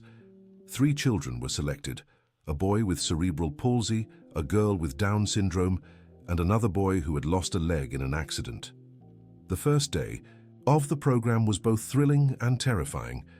Emily was nervous about her ability to teach other children, but as soon as she started working with them, her anxiety faded. The secret, she explained to the new participants, is to remember that animals can sense our feelings. If you're scared, they get scared. If you're calm and gentle, they feel safe. To everyone's surprise, all 3 children showed a natural aptitude for the work. In just 2 weeks, each had developed a special connection with different animals on the ranch. Ryan, the boy with cerebral palsy, discovered he had a special way with nervous horses. His slow, deliberate speech seemed to have a calming effect on them. Grace, the girl with Down syndrome, developed an extraordinary bond with abandoned dogs. Her naturally affectionate and patient nature helped them overcome their distrust of humans. Jason, who had lost his leg, specialized in working with animals that had suffered physical injuries. He seemed to intuitively understand what it meant to adapt to physical limitations. It's incredible, Dr. Richard remarked after observing a session. Each child is naturally gravitating toward animals with needs that match their own experiences. It's like they have a special understanding because they've been through similar things, observed Emily. Just like what happened with me and Thunder. The success of the pilot program caught the attention of the regional media. Soon, other families were asking if their children could participate. Emily, you've created something truly special here, said Thomas one afternoon, watching the children working harmoniously with their assigned animals. This program is changing lives on both sides, the children's and the animals. Thank you, Mr. Thomas, but I couldn't have done any of this alone. Everyone helped. That's another special quality of yours, Thomas remarked. You always recognize others' contributions. 6 months after launching the Healing Hearts program, Emily received an invitation that left her speechless. An international foundation dedicated to innovative programs for people with disabilities wanted to nominate her for a Young Innovator Award. Mum, is this for real? Emily asked, reading the email for the 3rd time. It seems very real. Sweetheart, it's a great honor to be nominated. But I didn't do anything that special. I just tried to help some animals. Emily, Sarah said, sitting beside her daughter, you developed innovative animal rehabilitation methods, wrote a book that inspired thousands, created a program changing the lives of children with disabilities, and did all of this before turning 16. That is special. When you put it that way, Emily replied, a shy smile spreading across her face. The award ceremony would be in Chicago, and Emily would have to give a speech if she won. The thought made her nervous, but also excited. What will I say if I win? She asked Michael, who had become her advisor for public speaking. Speak from the heart like you always do. Tell your story, but don't forget to acknowledge everyone who helped you along the way. What if I start crying in the middle of the speech? Then you cry, Michael answered with a smile. Some of the best speeches I've seen included honest tears. On the night of the ceremony, Emily sat in the audience with Sarah and Michael, watching other young people receive awards for their achievements. When her category was announced, Her heart pounded so loudly, she was sure everyone around her could hear it. And the Young Innovator in Inclusion Award goes to Emily Davis for her groundbreaking animal rehabilitation methods and the Healing Hearts program. The world seemed to stop for a moment. Emily looked at Sarah, who was crying with pride, and at Michael, who was clapping enthusiastically. "Go on, sweetheart," Sarah whispered. "You've earned this." With trembling hands, Emily walked to the stage. The auditorium full of important people felt enormous, but when she reached the microphone, she thought of Thunder, Ryan, Grace, Jason, and all the animals she'd helped, and her nervousness turned to gratitude. "Good evening," she began, her voice growing stronger with each word. "When I was 12, I saw a bull no one could approach. Everyone said he was dangerous. But I saw something different. I saw a scared animal who needed someone to understand him." She told Thunder's story, her family's story, how her own struggles had prepared her to help others. She spoke about the children in the Healing Hearts program and how compassion could heal both the giver and the receiver. "I've learned that our greatest struggles can become our greatest gifts when we use them to help others. My wheelchair didn't limit me. It taught me to see the world from a different perspective, one that allowed me to connect with wounded animals. I want to dedicate this award to all the animals once considered beyond help, to all the children who felt too different to fit in, and especially to my parents, who taught me that true love means accepting people exactly as they are." The auditorium erupted in applause. Emily stepped off the stage with tears in her eyes, tears of joy and fulfillment. After the ceremony, several people approached the Pai Sullivan family, offering partnership opportunities, speaking invitations, and even documentary proposals about Emily's work. "Emily, are you okay with all this attention?" Sarah asked on the way home. "I'm fine, Mom.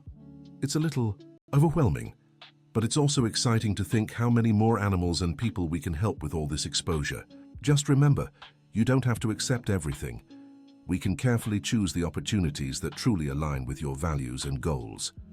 I know, and I know I can count on you to help me make good decisions." A year after receiving the award, Emily's life had changed in ways she never imagined. The Healing Hearts program had expanded to include 20 children. Her book had been translated into 5 languages, and she had given talks in 12 different cities. Most importantly, Thunder had become not just a rehabilitated animal, but a co-therapist. He worked specifically with children who had suffered trauma, showing extraordinary sensitivity to their emotional needs. It's like he remembers his own healing and wants to help others through the same process, observed Dr. Richard during a follow-up visit. "He understands," Emily said simply. "He knows what it's like to feel alone and scared, so he wants to make sure other kids don't feel that way." On one particularly meaningful afternoon, Emily was working with an 8-year-old girl who had been found in a severe neglect situation. The child hadn't spoken a word since arriving at the program 2 weeks earlier. Emily had positioned the girl near Thunder's fence, as she always did with new participants. The bull slowly approached, lowered his head, and gently nuzzled the girl's hand. To everyone's surprise, the girl whispered her first word in weeks. "Pretty." "Yes," Emily agreed softly. "He's very pretty and he likes you very much." He won't hurt me?" the girl asked, her voice still a whisper. "Never. Thunder knows what it's like when people hurt you. He would never do that to you." In that moment, watching a traumatized child begin to heal through her connection with an equally traumatized animal, Emily felt a deep sense of purpose and gratitude. "Thank you, Thunder," she whispered to the bull when the session ended. "Thank you for teaching me that healing is possible, even when everything seems lost." Thunder looked at her with his gentle, wise eyes and let out a soft moo that almost sounded like, "You're welcome." That evening, Emily sat on her favorite porch watching the sunset over the ranch. Sarah joined her, as had become their custom in recent years. "What are you thinking about, sweetheart?" Sarah asked. "I was thinking about how funny life works. 3 years ago, I was just a girl drawn to an aggressive bull. Today, we're helping dozens of children and animals, writing books, winning awards, and you feel good about all these changes? I feel amazing. But you know, what makes me happiest? What? that our family is back together again, different than before, but together, and that we've discovered we can turn our wounds into strengths to help others. Sarah hugged her daughter, feeling deep gratitude for all the experiences that had brought them to this moment. Emily, I want you to know I'm prouder of the person you've become than of any award or recognition you've ever received. Thank you, Mom, and you know none of this would have been possible without you, right? You never gave up on me, even when things got tough. And I never will. We're a team, and we always will be. As they watched the sunset, mother and daughter could hear the comforting sounds of the ranch around them. Thunder softly lowing in the pasture, other animals settling in for the night, and the distant laughter of children from the program finishing their daily activities. It was the sound of healing, of hope, and proof that sometimes life's greatest gifts come disguised as its biggest challenges. The next day, Emily received a letter that moved her deeply. It was from a young college student who had read her book and decided to switch majors to specialize in animal-assisted therapy. Dear Emily, the letter read, your story showed me that having a disability doesn't mean having limitations in the impact I can make on the world. I've decided to dedicate my career to helping others like you did. Thank you for showing me it's possible to turn personal struggles into strengths to help others. Mum, look at this, Emily said, showing the letter to Sarah with shining eyes. Our story is inspiring others to pursue careers in helping.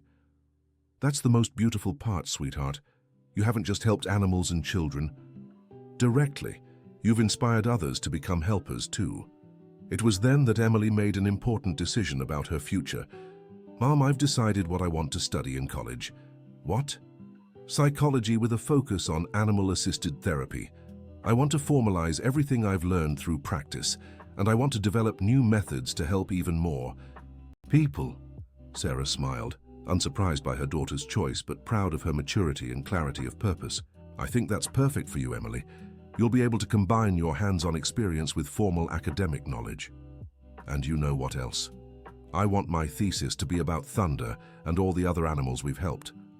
Want to scientifically document why our methods work. That would be incredible. You'd bridge lived experience with academic research. In the following months, Emily began preparing for her college entrance exams. She had decided to study close to home, so she could keep working at the ranch during her studies. Dr. Richard, who had become both a mentor and family friend, offered his support for her academic aspirations. Emily, I have connections at several universities. It would be an honor to write you recommendation letters, he offered. Thank you, Dr. Richard, but you know what makes me a little nervous. What? What if the professors don't take my work seriously because I'm still young, or because I developed my methods without formal training? Emily, your results speak for themselves. You've documented success cases, developed replicable protocols, and inspired real change in the lives of dozens of people and animals. That's more than many researchers achieve in entire careers. Dr. Richard's confidence helped Emily feel more secure about her academic goals. She began studying with renewed determination, knowing that formal education would help her expand her impact even further. 1 year later, Emily received the news that she had been accepted into her chosen university with a full scholarship. The acceptance letter specifically mentioned her pioneering work in animal-assisted therapy as a deciding factor. Emily, you did it! Sarah shouted when she opened the letter with her daughter. And with a full scholarship, added Michael, who had arrived just in time to share the moment. This means I can study without worrying about money, and still keeps.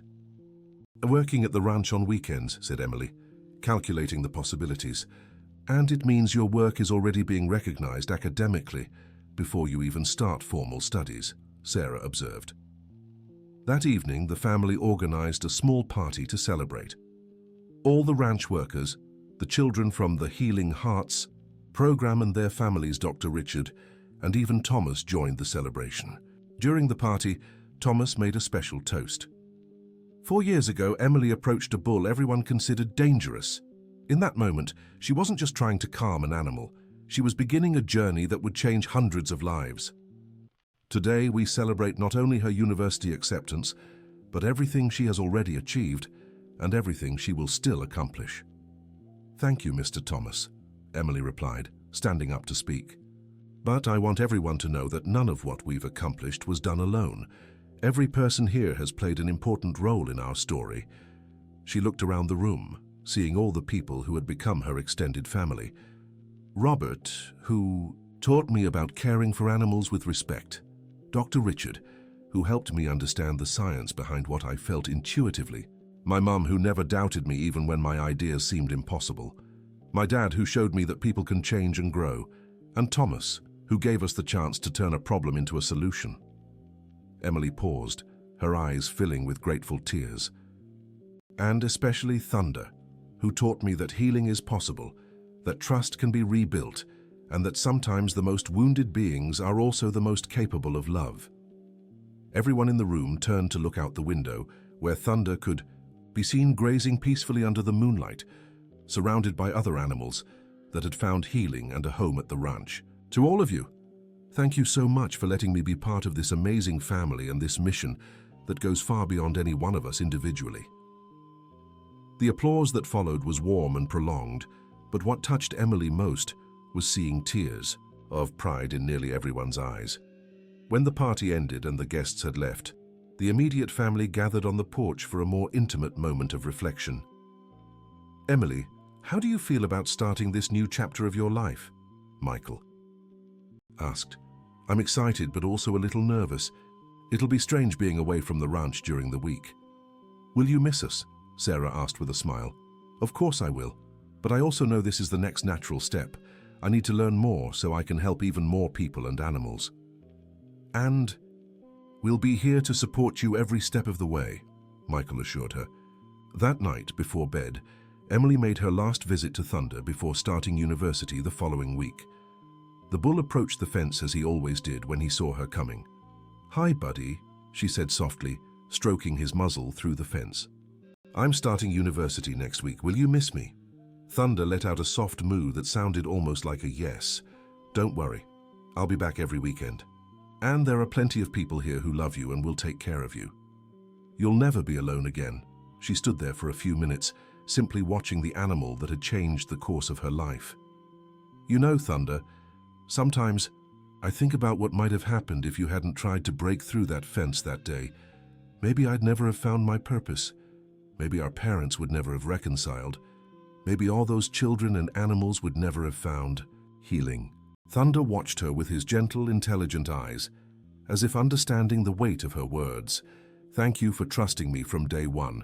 Thank you for teaching me that healing is possible and that everyone deserves a second chance. I'll carry these lessons with me forever.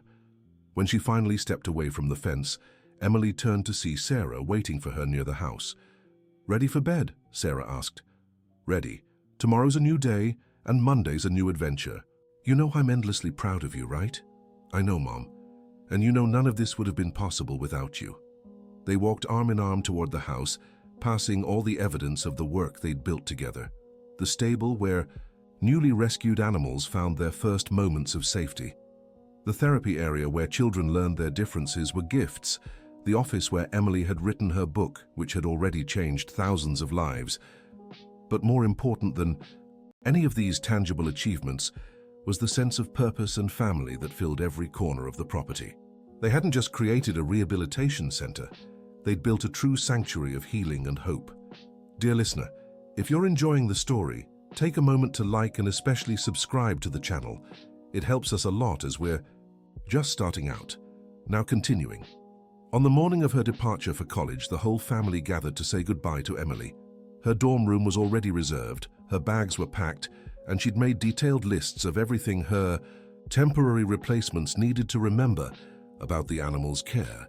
Remember everything we talked about keeping in touch? Sarah asked for the third time that morning. I remember, Mom. I'll call every night and come home every Friday after class. And you're sure you haven't forgotten anything important? Michael asked, checking the bags in the car. I'm sure, Dad. And if I did, I can buy it or grab it over the weekend. Before getting in the car, Emily took one last walk around the ranch, saying goodbye to every animal she'd helped rehabilitate. Each one seemed to sense something special was happening, moving closer to the fence as she passed. When she reached Thunder's pen, the bull was already waiting for her.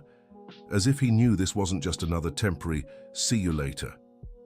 "Hey, big guy," she said, her voice slightly thick. "It's time for me to go study so I can get even better at what I do, but I promise I'll come back and tell you everything I learn." Thunder stepped closer to the fence and, to the surprise of everyone watching from a distance, did something he'd never done before.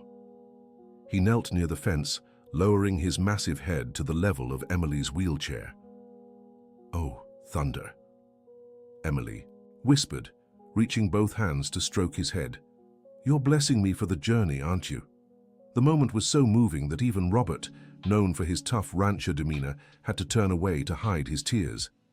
"I'll miss you too," Emily told the bull, "but you'll look after everyone here for me, won't you? You'll help the new children who come." Thunder remained kneeling for a few more moments, allowing Emily to pet him before slowly getting up and taking a few steps back, as if formally releasing her for her new journey. "Thank you, my friend, for everything." The trip to the university was filled with conversations about expectations, plans, and a bit of natural anxiety. When they arrived on campus, Emily was amazed by the size and diversity of the environment. "It's so big," she remarked, watching the groups of students walking between the buildings. "You'll adjust quickly," Sarah assured her. "You've always been good at making new friends." After settling into her dorm and meeting her roommate, a friendly young woman studying biology, it was time for Sarah and Michael to leave. "Are you sure you'll be okay?" Sarah asked one last time. "I'm sure, Mom. I'm nervous, but it's the good kind of nervousness. I'm excited to learn new things." "Call if you need anything," Michael said, hugging his daughter. "Anything at all, no matter the time." "I will, and thank you for making this possible. I love you." After her parents left, Emily was alone in her new room for the first time in her life. It was a significant moment, her first real taste of independence. For a few minutes, she felt a pang of homesickness, but it was soon replaced by anticipation for the challenges and opportunities ahead. Her first weeks at the university were a mix of academic excitement and social adjustment. Her professors were impressed by her hands-on knowledge, and her classmates quickly took an interest in her unique experience. "Emily, is it true you developed animal rehabilitation techniques before even studying psychology formally?" a classmate asked during a classroom discussion. "It's true, but I'm here precisely to learn the scientific foundation behind what I discovered through practice," Emily replied. "I want to understand why my methods work and how I can improve them." The course professor, Dr. William Cooper, took an interest in the conversation. "Emily, could you share a specific example of your techniques with the class?" he asked. Emily hesitated for a moment, still not entirely comfortable being the center of attention in an academic setting. "Well, one thing I've found is that traumatized animals respond better when you don't try to fix them, but instead work with the defense mechanisms they've developed. For example, a bull I saw as aggressive was actually just trying to protect himself from painful memories." "Interesting," Dr. Cooper remarked. "That aligns with modern theories about human trauma as well. How did you discover this approach?" "I think it's because I'm different myself," Emily explained honestly. "When you grow up being seen as someone who needs to be fixed, you learn to recognize when others feel the same way." The room fell silent for a few moments as everyone processed the depth of Emily's observation. Dr. Cooper nodded approvingly. "That's a valuable perspective that perfectly complements our theoretical studies. I hope you'll consider sharing more of your experiences during the semester." After class, several classmates approached Emily to talk more about her work. She was surprised to find that many of them also had an interest in animal-assisted therapy, but lacked practical experience. "Emily, do you think we could visit your ranch someday to observe your work?" asked Melissa, a particularly interested classmate. "Of course.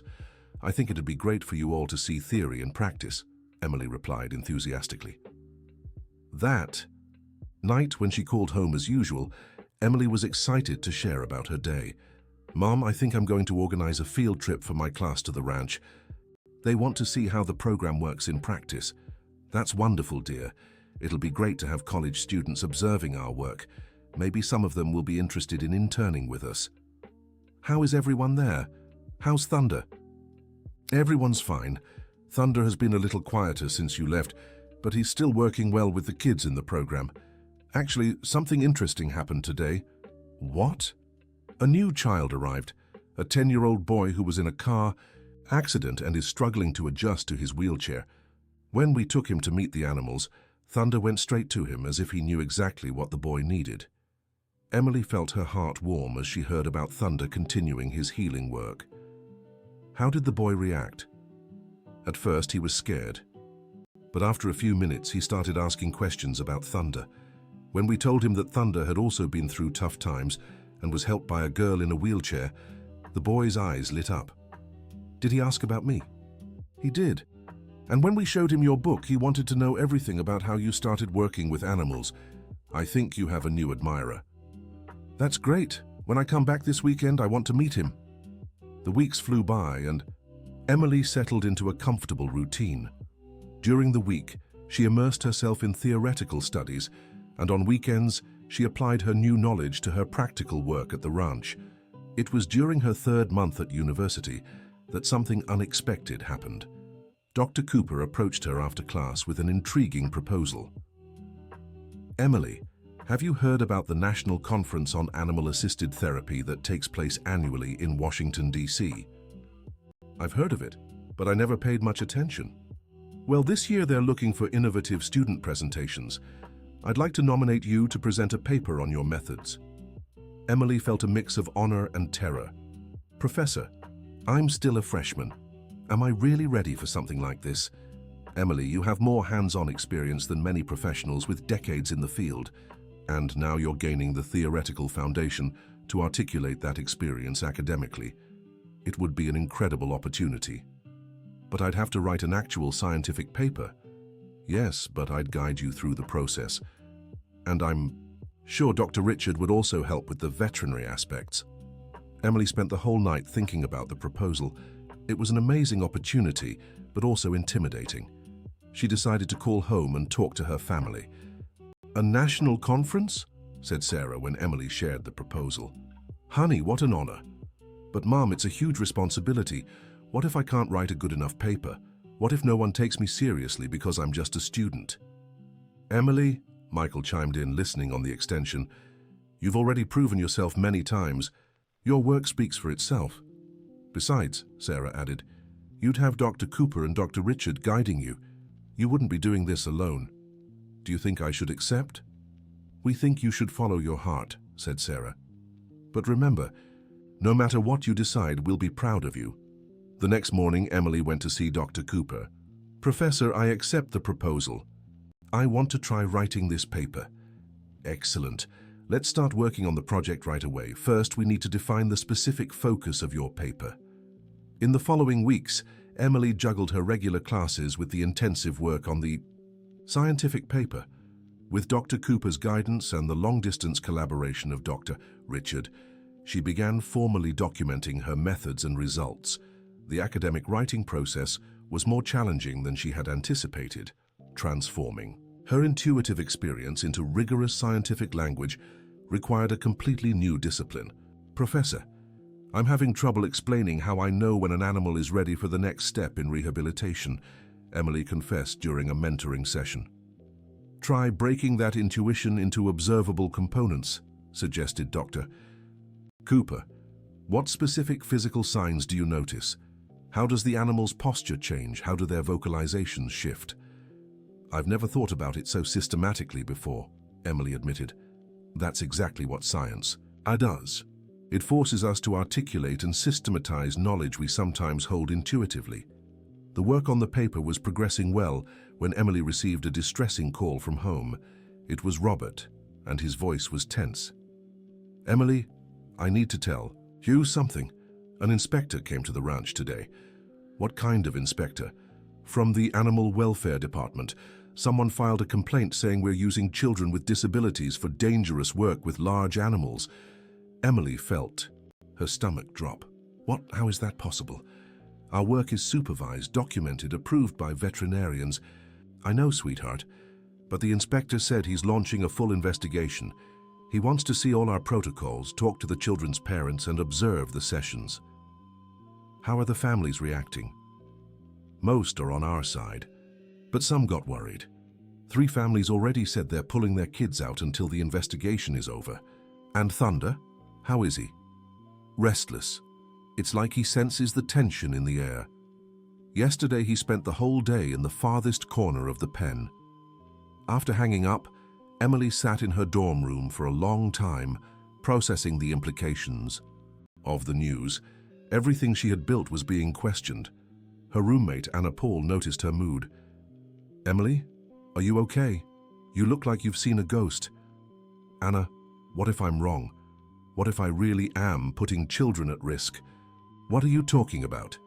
Emily explained the investigation, voicing all her doubts and fears. "Emily, I've seen the videos of your work that you showed in class. I've read the thank you letters from parents. You're not putting anyone in danger. Someone just doesn't understand what you do." "But what if the inspector doesn't understand either?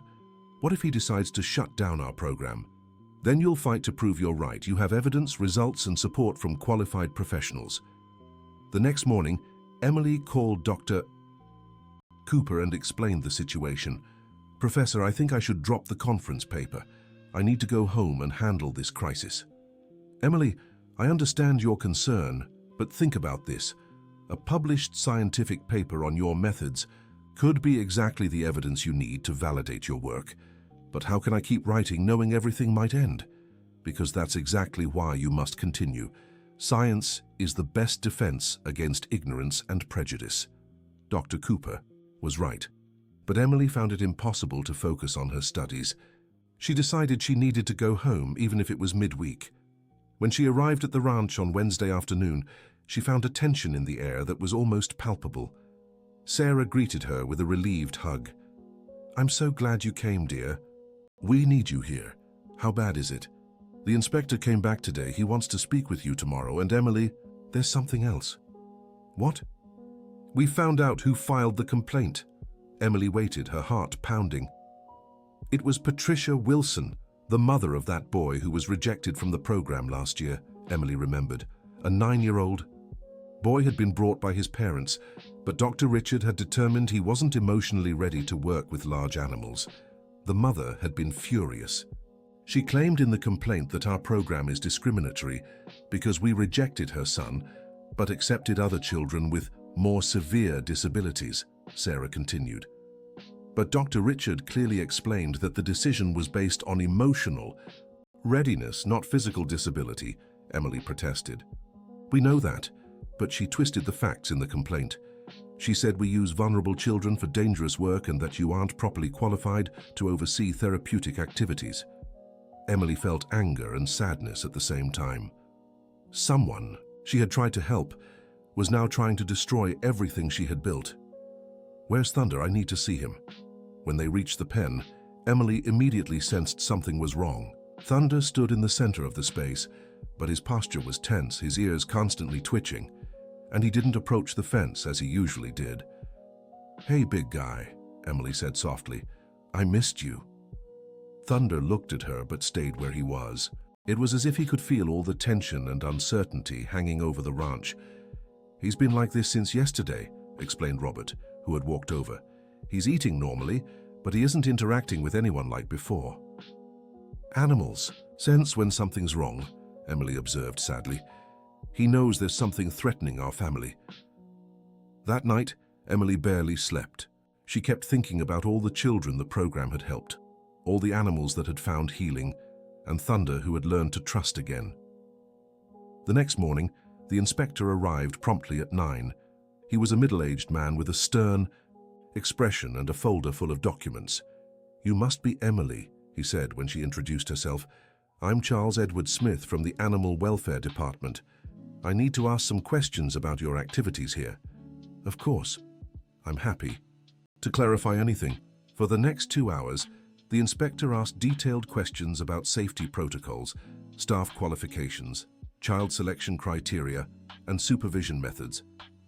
Emily answered every question honestly and accurately, but she could tell the inspector was influenced by the biases in the complaint. "Miss Emily, you don't have formal training in psychology or veterinary medicine. How do you justify overseeing therapeutic activities with large animals?" "Mr. Smith, I never work alone. All our activities are supervised by Dr. Richard, a licensed veterinarian specializing in animal behavior, and I'm currently studying psychology to formalize my practical knowledge. But you developed these methods without any formal training? I developed them based on personal experience and careful observation, but once we saw they were working, we immediately sought professional and scientific validation. And what about the claims that you put children with disabilities in dangerous situations? Our activities always have multiple layers of supervision and strict safety protocols. In 3 years of operation, we've never had a single safety incident. The inspector took notes, but his expression remained neutral. I'd like to observe a session this afternoon, if possible. Of course, we have a session at 2 with 3 of our most experienced children. That afternoon, the inspector observed a session where Ryan, Grace, and Jason worked with their assigned animals. Emily could see he was impressed by the children's calmness and competence, but he still seemed skeptical. That's when something unexpected happened. Jason, the boy who had lost a leg, was working with a young horse that had arrived the week before, showing signs of physical trauma. The horse was particularly agitated that day, and Jason was having trouble calming it down. "Jason, do you want my help?" Emily offered. "No, Emily. I think I know what's going on," Jason replied, his voice showing surprising maturity for his 12 years. Jason stepped back slightly from the horse and began speaking to it in a way Emily had never heard before. "I know you're scared," Jason said to the horse. "You were hurt, weren't you? Someone hurt you and now you don't know who to trust." The horse stopped fidgeting and looked directly at Jason. "I was hurt too. I lost my leg in an accident, and for a long time I was angry and afraid. But you know what I found out? Being different doesn't mean you're less valuable." Jason lifted his pant leg, showing his prosthetic to the horse. "Look, I'm different now too, but that doesn't stop me from being happy or helping others. And you can be happy too, even if you're not the same as before." The horse slowly moved closer to Jason, stretching its neck to sniff his prosthetic. Then, in a gesture that moved everyone watching, the animal gently rested its head against Jason's chest. "See? You and I understand each other," Jason said softly, stroking the horse's neck. The inspector was clearly touched by the scene, but tried to maintain his professional demeanor. "This boy, did he develop this approach on his own?" he asked Emily. "Jason learned the basics with us, but the way he applies them is entirely his own. Each child develops their own way of connecting with the animals." "And you believe this connection benefits both the child and the animal?" "Absolutely. Jason isn't just helping that horse overcome its trauma, he's also processing his own in a healthy way." After the session, the inspector asked to speak with some of the children's parents. Emily was nervous, but the parents were unanimous in their praise for the program. "Mr. Johnson," said Ryan's mother, "my son has cerebral palsy and has always struggled with low self-esteem. Since he started working here, he feels useful and important. For the first time in his life, he has something he's truly good at." "And you're sure it's safe?" the inspector asked. "I'm absolutely sure. Supervision is constant and safety protocols are strict. More importantly, my son is thriving in ways I never thought possible." Similar comments came from all the parents present. The inspector began to look less skeptical and more thoughtful. At the end of the day, he asked for a final conversation with Emily and her family. "I'll be honest with you," he said. "I came here expecting to find an amateur and potentially dangerous operation. Instead, I found an innovative program with impressive results." Emily felt a wave of relief. "So, the program can continue?" she asked. "I have a few minor recommendations about documentation and protocols, but yes, the program can continue. In fact, I'm impressed enough that I'd like to include you in a list of model programs we're compiling." "Really?" Emily exclaimed. "Really? You're doing something special here, and it would be a shame to stop it because of an unfounded complaint." That evening, the family gathered to celebrate, but Emily was thoughtful. "Why don't you seem happier?" Sarah asked. "We won." "I am happy, Mom, but this whole experience has made me think. If a malicious person can cause so much trouble with a false accusation, imagine what could happen in the future." "What do you mean?" "I mean, we need to be even more professional, even more documented, even more scientific in our approach. We can't rely just on good results. We need undeniable academic credibility. And how do we do that? By finishing my research paper, publishing our methods, making our work part of recognized academic literature. Michael smiled proudly. You've grown so much these past few months, Emily. You're thinking like a true professional. I hope so, Dad, because I want to make sure nothing and no one can threaten what we've built here. The next morning, before returning to the university, Emily paid a special visit to Thunder. To her delight, he had returned to his normal behavior, approaching the fence and greeting her with his characteristic soft moo. "Hi, buddy," she said, stroking his muzzle. "The storm has passed. We're safe." Thunder seemed to understand, relaxing, completely, and even lying down near the fence like he used to in the early days. "You knew, didn't you? You knew everything would be all right," Emily said. "Thank you for being patient with us during those difficult days." When she returned to the university, Emily was more determined than ever to complete her research paper. She worked tirelessly with Dr. Cooper, refining every section, documenting every procedure, analyzing every result. "Emily, this paper is becoming something truly special," Dr. Cooper remarked during a review session. "You're bridging lived experience and scientific rigor in a way we rarely see." "Professor, can I ask you a personal question?" "Of course." "Did you ever doubt my work? I mean, when you found out I'd developed these methods without formal training?" Dr. Cooper thought carefully before answering. "At first, I admit I was skeptical, but after observing your results and your methodological approach, I realized you'd empirically discovered principles that we academics take years to articulate theoretically. And do you think others in the scientific community will accept it?" "Emily, science at its best is about discovering truths, not about who discovers them or how. Your methods work, your results are documentable, and your approach is replicable. That's what matters." The weeks flew by as Emily finalized her paper. She also began receiving invitations to speak at other universities about her experience, and several animal welfare organizations expressed interest in collaborating. It was during this time that she received an unexpected call from Dr. Richard.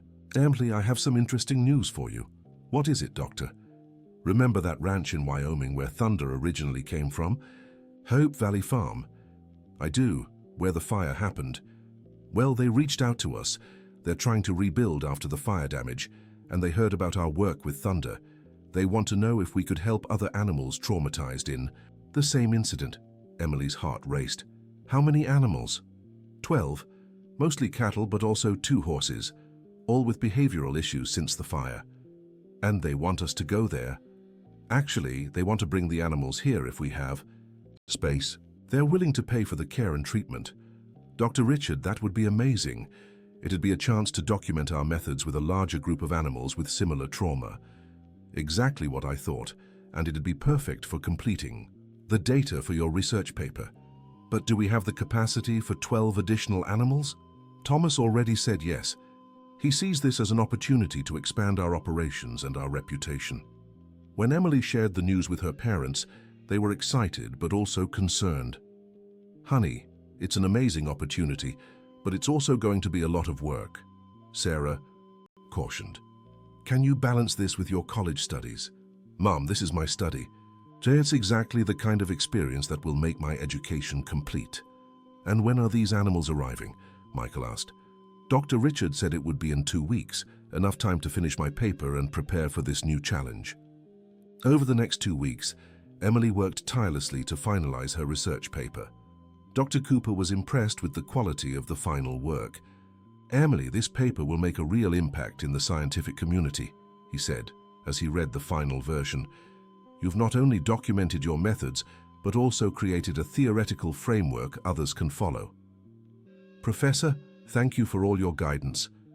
I couldn't have done it without your help. The work and talent are yours, Emily. I just helped organize it academically." The paper was submitted to the national conference, and now it was just a matter of waiting for a response. But Emily didn't have time to feel anxious. The 12 traumatized animals from Hope Valley Farm were arriving. The day of their arrival was chaotic and emotional at the same time. The animals came in 3 trucks, each showing clear signs of behavioral trauma. Some were aggressive, others completely withdrawn, and all seemed to be in a constant state of alert. Dr. Richard, some of these animals are in worse shape than Thunder was when he first arrived, Emily observed as she watched the animals being settled into separate pens. That's true, but now we have experience, documented methods, and a trained team. We're much better prepared. And Emily, Robert added, we have Thunder to help. How so? Well, animals learn from each other. If they see Thunder calm and sociable, maybe it'll help them understand it's safe to trust humans. It was an intriguing idea. Over the next few weeks, Emily and her team began a careful rehabilitation process, applying the methods they'd developed with Thunder, but adapting them for each individual animal. Progress varied. Some responded quickly, while others required completely different approaches. Emily meticulously documented every session, every technique, every result. It was during this intense period of work that she received the news she'd been waiting for. Her paper had been accepted for presentation at the national conference. "Emily, your paper was accepted," Dr. Cooper exclaimed when he called to share the news. "Really? They actually want me to present?" "Not only that, you've been selected for the plenary session. That means you'll present to the entire conference, not just a specific section." "Professor, that's incredible and terrifying at the same time." "It's normal to feel that way. But Emily, you've earned this honor. Your work is genuinely groundbreaking." When Emily shared the news with her family that weekend, they were overjoyed. "A plenary session at a national conference?" Michael said, hardly believing it. "Emily, you're only 17. Dad, sometimes I forget my age. It feels like I've lived several different lives already." "And you have, sweetheart," Sarah said. "You've faced challenges many people never experience, and you've turned those challenges into strengths. And now you'll share those strengths with professionals from across the country," Michael added. Preparing for the conference presentation, while overseeing the rehabilitation of 12 traumatized animals and keeping up with her university studies, was one of the most intense periods of Emily's life. But she discovered she thrived under pressure, especially when it came to work she loved. A week before the conference, something happened that validated everything she had worked for. One of the most traumatized bulls in the Hope Valley Farm Group, which had been completely unapproachable since its arrival, finally let her come close. "Emily, look at this," said Dr. Richard, observing the session. "This bull wouldn't let anyone within 15 feet of him for 3 weeks. Now he's practically eating out of your hand." "It's because he saw the other animals learning to trust," explained Emily. "Animals learn by observation just as much as by direct experience." "Are you documenting this? Every detail? It'll be an important addition to my article for future publication." "Article for future publication?" "Dr. Richard, after the conference, I want to expand my initial work into a full longitudinal study. I want to scientifically prove that our methods aren't just effective, but replicable on a large scale." Dr. Richard smiled proudly. "Emily, you're thinking like a true researcher. It would be an honor to collaborate on a study like that." The night before her trip to the conference, Emily paid one last visit to Thunder. The bull had not only become the first success of her methods, but also a constant, comforting presence in her life. "Hi, my friend," she said, as she always did. "Tomorrow I'll be telling our story to a lot of important people." Thunder moved closer to the fence and let her stroke his massive head. "You know none of this would have been possible without you, right? You're the one who taught me that. Healing is possible, that trust can be rebuilt, that every living being deserves a second chance." Thunder let out a soft bellow that almost sounded like approval. "When I get back, I want to introduce you to the new animals who are still afraid. Maybe you can help them like you helped me." The next morning, the whole family gathered to say goodbye to Emily before her trip to Washington, D.C. It was the first time she'd travel alone for such an important event. "Are you sure you don't want someone to go with you?" asked Sarah for the 3rd time. "I'm sure, Mom, I need to do this on my own. It's part of my growth as a professional." "Just remember, we'll be cheering for you," said Michael. "And we're already proud no matter how the presentation goes." "Thanks, Dad, that means a lot to me." The trip to Washington, D.C. was a mix of nerves and anticipation. Emily had rehearsed her presentation dozens of times, but she knew speaking to an audience of seasoned professionals would be unlike anything she'd done before. When she arrived at the conference hotel, she was struck by the scale of the event.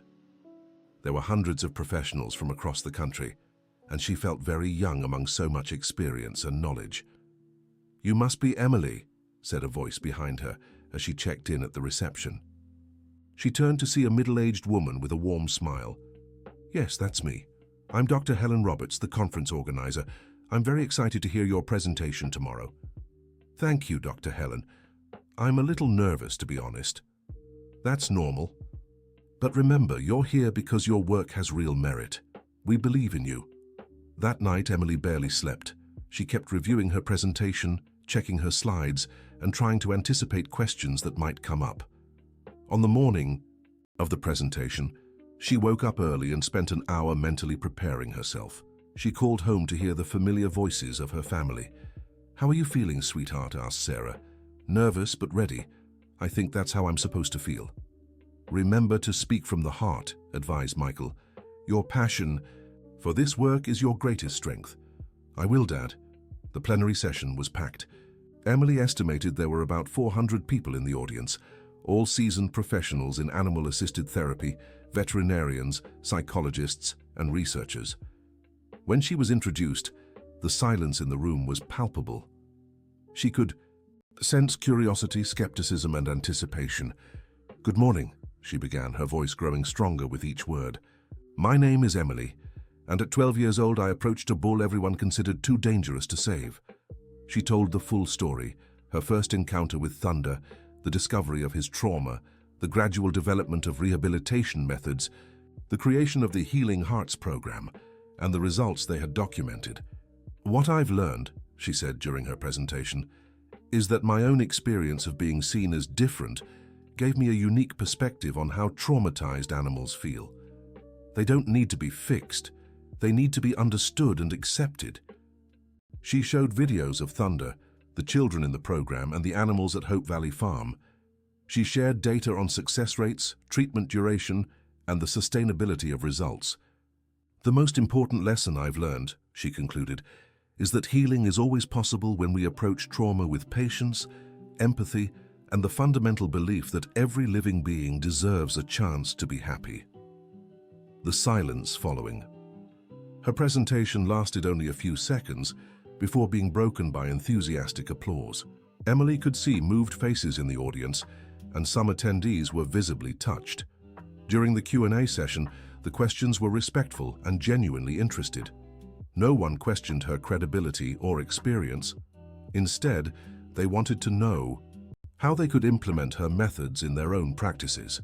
"Emily," asked a veterinarian from the audience, "do you plan to formalize your training into a program other professionals could follow?"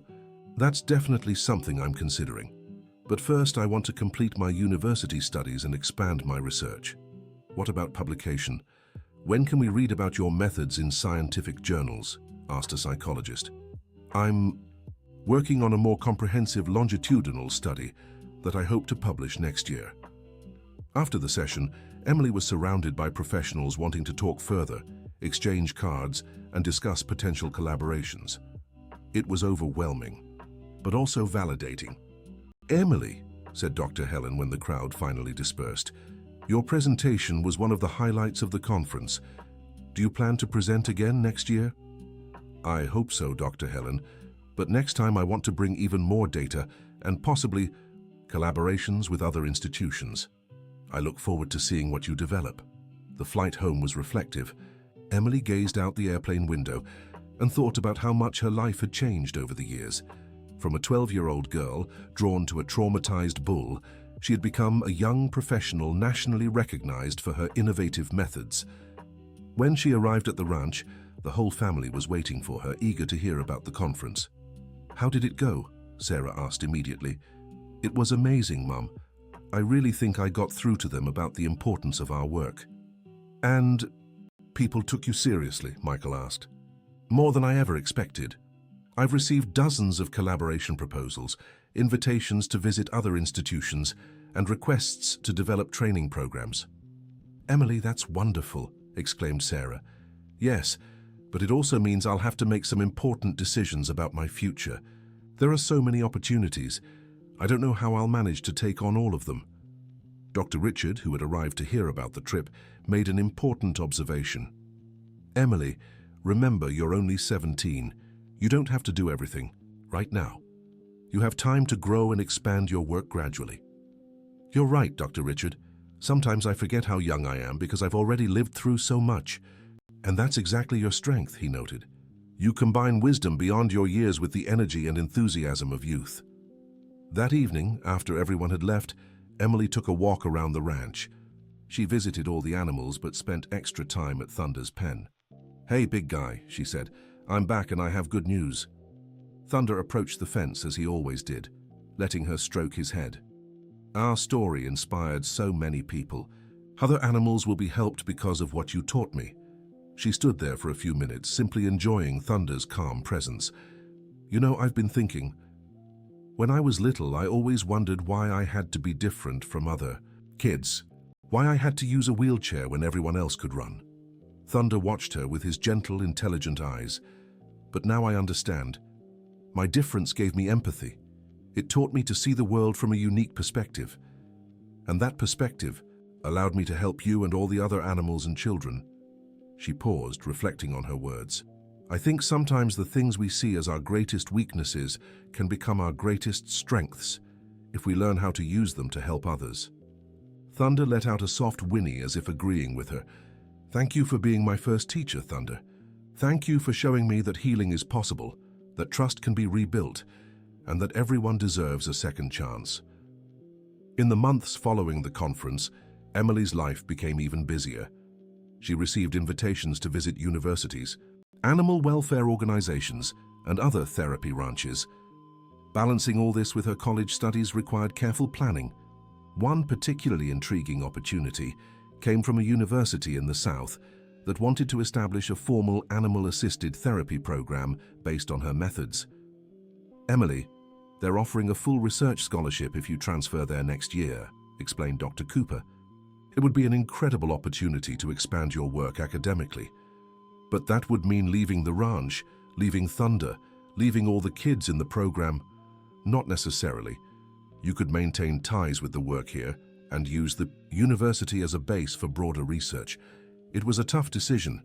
The opportunity was tempting, but Emily felt deeply connected to her work at the ranch. When she discussed the proposal with her family, opinions were mixed. "Sweetheart, this is an opportunity that might not come again," said Michael. "A research scholarship at a prestigious university could open doors for national, even international impact." "But Dad, what about the program here? All the kids who rely on me and Thunder?" "Emily," Sarah interjected, "maybe the question isn't about choosing one or the other. Maybe it's about finding a way to expand your work without abandoning your roots." "How do you mean?" "Well, you could accept the scholarship, but arrange to spend part of your time here. Or use the university as a base to develop a model that could be replicated elsewhere, including here." The idea intrigued Emily. Maybe she could have the best of both worlds, academic validation and the resources of a research university, plus the continuation of her pioneering work at the ranch. "Mom, I think you might be right. I'll talk to them about the possibility of a partnership instead of a full transfer." The negotiations with the university took several weeks, but they finally reached an innovative agreement. Emily would spend 3 days a week at the university, focusing on research and formal education, and 2 days at the ranch, maintaining her hands-on work and overseeing the Healing Hearts program. "It's perfect," she told Dr. Richard. "When the agreement was finalized, I can keep learning academically without abandoning the work I love. And you'll be creating a unique model of integration between academic research and practical application," Dr. Richard noted. "This could become a blueprint for other professionals in the field." The first semester under the new arrangement was challenging but rewarding. Emily found that her practical experiences at the ranch greatly enriched her academic studies, while her formal education gave her tools to analyze and articulate her hands-on work in new ways. It was during this time that she received news that completely surprised her. Her research paper had been accepted for publication in one of the most prestigious journals in the field. "Emily, you have no idea how significant this is," Dr. Cooper said when he broke the news. "Getting published in this journal as an undergraduate student is practically unheard of. Professor, does this mean our methods will be officially recognized by the scientific community?" "It means exactly that, and more. It means other researchers will be able to replicate and expand on your work, and Thunder will be in the scientific literature forever," Emily said with a smile. "Thunder and your whole team. You're making history, Emily." When the news spread, Emily received congratulations from professionals all over the world. But the reaction that touched her the most came from the children in the Healing Hearts program. "Emily," Ryan said during a session, "is it true our story will be in a science book?" "It's true, Ryan. You'll all be part of scientific literature. Does that mean other kids like us can have programs like this?" Grace asked. "Exactly. It means what we've learned here can help children and animals in many other places." "That's so cool," Jason exclaimed. "So our differences really are helping other people." Jason's observation deeply moved Emily. These children, who had faced so many challenges in their own lives, were genuinely happy to know their experiences could help others. "That's exactly it, Jason. You've all proved that being different isn't a limitation. It's a strength that can change the world." 6 months after her paper was published, Emily received an invitation that surpassed all her previous expectations. An international foundation was organizing a symposium on innovative methods in animal-assisted therapy, and they wanted her to be the keynote speaker. "An international symposium," Sarah said when Emily told her about the invitation. "Honey, you're really putting our work on the global map." "Mum, sometimes I can hardly believe how much our lives have changed. It all started with Thunder trying to break through a fence. And look where we are now," Michael said. "From a safety issue at the ranch to international recognition. Dad, do you ever regret leaving? Missing so many important moments?" Michael paused, carefully considering his answer. "Emily, I deeply regret leaving. But I've also learned that I can't change the past. I can only strive to be the father you deserve from now on. And you have been, Dad. Your presence these last few years has meant so much to me. Thank you for giving me a second chance, my dear. Just like you gave Thunder one." The preparation for the international symposium took months of work. Emily needed to expand her presentation to include not only her original methods, but also the developments and adaptations that had emerged since then. "Dr. Richard, do you think I should include data from the animals at Hope Valley Farm in the presentation?" she asked during a preparation session. "Absolutely. Those cases demonstrate that your methods are applicable to different types of trauma and different environments. And what about the data on the children in the program? How does that relate to traditional animal-assisted therapy? And Emily, your program is unique because it works both ways. The children help the animals just as much as the animals help the children. That's revolutionary in the field." As she prepared for the symposium, Emily also continued her university studies and her work at the ranch. Balancing everything was becoming increasingly complex, but she thrived on the challenges. One afternoon, while working with a new child who had joined the program, an 8-year-old boy with autism, Emily had an epiphany about the future direction of her work. "Dr. Richard," she said after the session, "I've been thinking about expanding our approach." "How so?" "What if we created a formal training program, not just for therapists and veterinarians, but for entire families, teaching parents how to apply our principles at home?" "That's an intriguing idea. How would it work?" "Intensive workshops where families learn about empathetic communication, reading behavioral cues, and trust-building techniques. They could apply this not just with animals, but in their family relationships too." Dr. Richard grew thoughtful. "Emily, this could expand the impact of your work far beyond animal-assisted therapy. You'd essentially be teaching principles of healthy relationships through the lens of animal care." "Exactly. And families who learn these principles create more welcoming environments for children with differences. It would be a completely new model of family intervention. You should definitely include this idea in your international presentation." The idea of expanding into family training excited Emily. She began developing workshop prototypes and testing concepts with a few volunteer families. The results were encouraging. Parents who learned empathetic communication techniques through working with animals started applying the same principles with their children, leading to more harmonious family relationships. "Sarah," one mother said after a pilot workshop, "these techniques I learned here completely changed how I relate to my daughter. Learning to read animals' cues taught me to pay more attention to her signals too." "And how has that affected your relationship?" Sarah asked. "She's more open with me, less defensive. It's like she finally feels understood." Stories like this convinced Emily she was on the right path. Her methods had applications far beyond animal rehabilitation. They could transform human relationships too. When the day came to travel for the International Symposium, Emily felt confident but humble. She knew she carried not just her own story, but Thunder's, all the children in the program, and every animal that had been helped. The symposium was held in Chicago, with participants from 15 different countries. Emily was impressed by the diversity of approaches and methodologies represented. "Emily," said the event organizer when they met, "we're truly honored to have you as our keynote speaker. Your work has inspired professionals around the world." "Thank you. I'm also looking forward to learning from all the other participants." "In fact, after your presentation, we've planned a roundtable where other attendees can discuss how to adapt your methods to different cultural and geographic contexts." "That would be wonderful. I'd love to see how different cultures interpret and apply these principles." Emily's presentation was delivered to an audience of over 800 people from various countries. She shared the full story, from her first encounter with Thunder to the latest developments in family training. "What I've discovered," she said during her talk, "is that the principles that work to heal traumatized animals also work to heal wounded human relationships. Patience, empathy, and the belief that everyone deserves a second chance are universal." The response was extraordinary. After her presentation, professionals from several countries approached her to discuss cultural adaptations, potential collaborations, and training opportunities. "Emily," said a therapist from Canada, "I'd love to invite you to conduct workshops in my country. We have a large population of families who could benefit from your methods.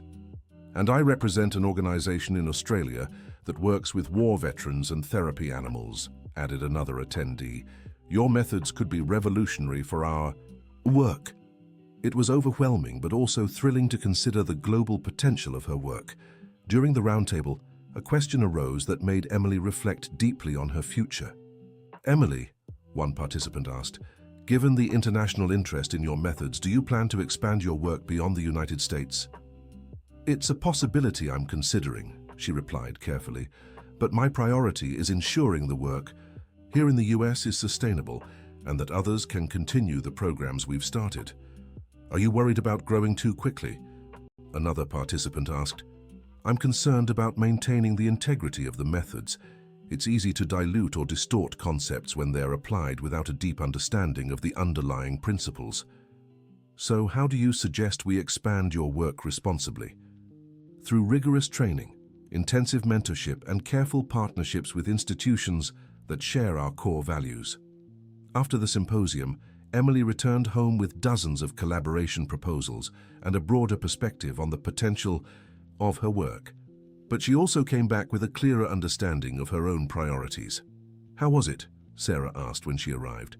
"Amazing, but it also made me think deeply about what I truly want to do with my life." "What do you mean?" "Mom, there are so many opportunities now. Invitations to live abroad, offers to lead international programs, book and documentary proposals. Isn't that good?" "It's wonderful, but it's also overwhelming. And it made me realize I don't want to lose sight of what really matters. And what really matters to you. Thunder, the kids in the program, our work here at the ranch, the families we're helping, I don't want to trade that for international fame." "Emily, no one's saying you have to choose one or the other." "I know, Mum, but I want to make sure any expansion I pursue doesn't compromise the quality or integrity of the original work." That evening, Emily paid her usual visit to Thunder. The bull, now 8 years old, had become not just a rehabilitated animal, but a seasoned co-therapist, working with some of the toughest cases. "Hi, my friend," she said, as she always did. "I'm back from a very important trip." Thunder approached the fence, seeming genuinely happy to see her. "You know, I told our story to people all over the world, and everyone was amazed by you." She stroked his massive head, thinking about everything they had accomplished together. "I'm being offered so many opportunities now. Opportunities to travel, to work in other countries, to lead big and important programs." Thunder watched her with his gentle, intelligent eyes. "But you know what I realized? None of it matters if I lose sight of why I started this work. I started because I saw you suffering and wanted to help. It was about compassion, not recognition." She fell silent for a moment, gathering her thoughts. "So I decided I'll be very selective about the opportunities I accept. I'll only take part in projects that truly advance animal and human welfare, not just my career." Thunder let out a soft moo that sounded almost like approval. "Thank you for always being my safe harbor, Thunder, for reminding me what really matters." In the following months, Emily put her new philosophy of careful selectivity into practice. She turned down several lucrative offers that didn't align with her values, but accepted a few strategic collaborations that could responsibly expand her impact. One such collaboration was with an American university that wanted to establish an exchange program for students interested in her methods. Instead of moving there, Emily proposed bringing American students to the ranch for intensive training periods. "It's a way to expand our reach without compromising our foundation," she explained to Dr. Richard. "The students learn here in the environment where the methods were developed and then apply what they've learned in their own countries. And you maintain control over how the methods are taught and passed on," Dr. Richard observed. "Exactly. It's sustainable and responsible." The first group of international students arrived 6 months later, 12 young people from different countries, all with backgrounds in psychology, veterinary medicine, or therapy. "Welcome to Mountain View Ranch," Emily said as she greeted them. "You'll spend the next 4 weeks learning not just techniques, but philosophy. Our work is about so much more than methods. It's about a way of seeing and relating to the world." The exchange program was a resounding success. The students not only learned the techniques, but deeply connected with the underlying philosophy. Many said the experience had changed not just their professional practice, but their outlook on life. "Emily," said a student from Germany on the program's last day, "I've learned more about compassion and resilience in these 4 weeks than in 4 years of university. And I learned that differences aren't limitations, but unique perspectives that can enrich any work," added a student from Japan. Comments like these confirmed for Emily that she had found the right model for expansion. She could share her work globally without compromising her integrity or losing her roots. It was during this period of controlled growth that Emily received news that left her speechless. She had been nominated for an International Young Innovators Award, a category recognizing individuals under 20 who had made significant contributions to social welfare. "Emily, this is one of the most prestigious awards in the world for young people," Dr. Cooper explained when he heard about the nomination. "Just being nominated is an extraordinary honor." "Professor, sometimes I feel like I'm living a life that belongs to someone else," said Emily. 5 years ago, I was just a girl in a wheelchair who felt drawn to a frightened bull. And now you're a young professional recognized internationally for innovative work that's changing lives around the world. That didn't happen by chance, Emily. It happened because you had the courage to follow your compassion. The award ceremony would be in London, and if she won, she'd have to give a speech to a global audience. The prospect was both thrilling and intimidating. When she told her family about the nomination, their reactions were a mix of pride and admiration. "London," said Michael. "My daughter is going to London to receive an international award." "Dad, I haven't won yet. I'm just one of 5 nominees." "Emily," said Sarah, "you've already won. Being among the 5 most impactful young people under 20 in the world is a victory in itself." "Mum's right," Michael agreed. "No matter the outcome, you've already proven that a girl from the Colorado countryside can make a global difference." Preparing for the trip to London was intense. Emily had to prepare not just a possible acceptance speech, but also responses for interviews with international media. Remember, advised Dr. Richard, always return to the fundamentals: compassion, patience, and the belief that every living being deserves a second chance. And don't forget to mention that none of this would be possible without your team and your family, Sarah added. And especially Thunder, said Emily. He's the one who deserves the real credit for teaching me everything I know. The night. Before the trip, Emily paid one last visit to Thunder.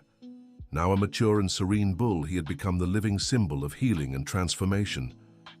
"Hi, my teacher," she said, using a term she'd started calling him in recent years. "Tomorrow I'm going far away to talk about you." Thunder approached the fence, as he always did when he saw her. "If I win this award, it'll be because of you. You taught me that healing is possible, that trust can be rebuilt, that everyone deserves love and patience." She stroked his head, remembering the first day she'd seen him, aggressive and traumatized. "Look at you now, calm, confident, helping other wounded creatures. You're living proof that no one is beyond redemption." Thunder let out a soft bellow, and for a moment, Emily could swear there was real understanding in his eyes. "Thank you for trusting me that first day. Thank you for teaching me that sometimes the greatest blessings come disguised as the biggest challenges." The trip to London felt surreal. Emily, now 19, traveled with only Sarah, who had insisted on being there for this important moment. "How are you feeling?" Sarah asked during the flight. "Grateful, Mum. No matter what happens tonight, I'm grateful for the whole journey that brought us here. And I'm grateful to have a daughter who turned what many would see as limitations into superpowers."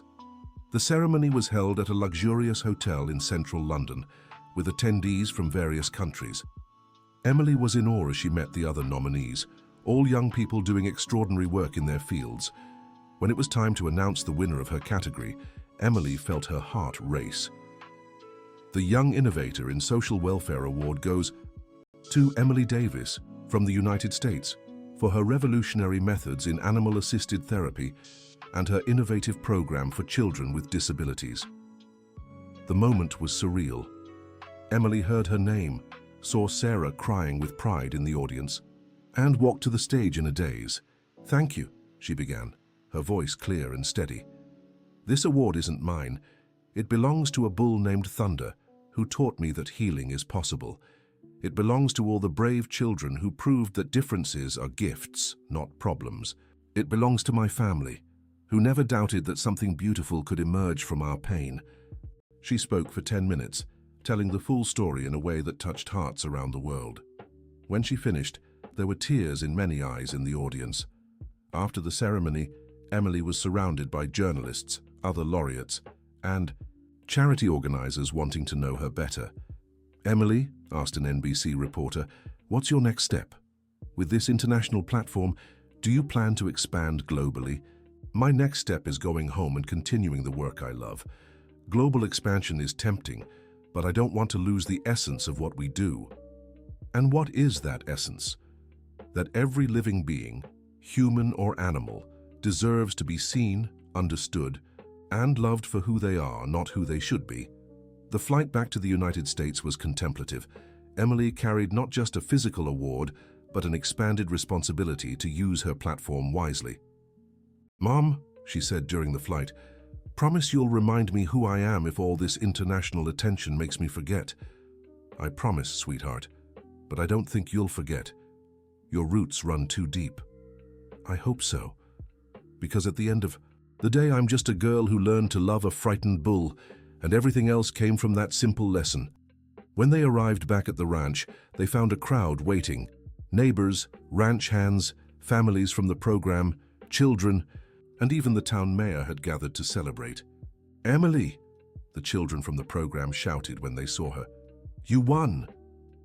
"We won," she corrected, hugging each child. "All of us won because we proved that together we can do extraordinary things." But the welcome that touched her heart the most came from Thunder. When she approached his pen, the bull was waiting at the fence, as if he knew something special had happened. "Hi, my friend," she said, setting the award down and reaching out to stroke him. "I brought something for you." She picked up the award, a crystal sculpture representing unity and healing, and held it where Thunder could see it. "This award is yours, Thunder. You're the one who deserves all the recognition. You taught me everything." Thunder studied the shiny object for a moment, then gently touched it with his nose as if understanding its importance. "Thank you for being my first and best teacher. Thank you for showing me that love can heal any wound, that patience can rebuild any trust, and that every living being deserves a second chance." At that moment, under the golden sunset, surrounded by her family, her children, and the bull who had changed her life, Emily knew she had found her place in the world. Not as an international celebrity, but as a caregiver, a teacher, and a bridge between worlds that often seemed incompatible. She looked around the ranch, the animals grazing peacefully, the children playing without fear, her family gathered with love, and knew she had built something more valuable than any award, a place where healing was possible, where differences were celebrated, and where every living being could discover their own unique worth. "Thank you, Thunder," she whispered once more, "for everything." The bull let out a soft moo that sounded almost like, "You're welcome," and Emily smiled, knowing that some of life's best conversations happen without words, when two hearts connect through the universal language of love. The end of the story. Now tell us what you thought of the story and where you're reading from. If you have anything to share with us, leave a sincere comment. Do you think Emily made the right decisions throughout her journey? We'd love to hear your thoughts on how she balanced personal growth with social responsibility. Thank you so much for joining us on this long journey. Don't forget to leave your like and, most importantly, subscribe to the channel so you don't miss other inspiring stories about overcoming challenges, family, and the magic that can arise from life's toughest moments.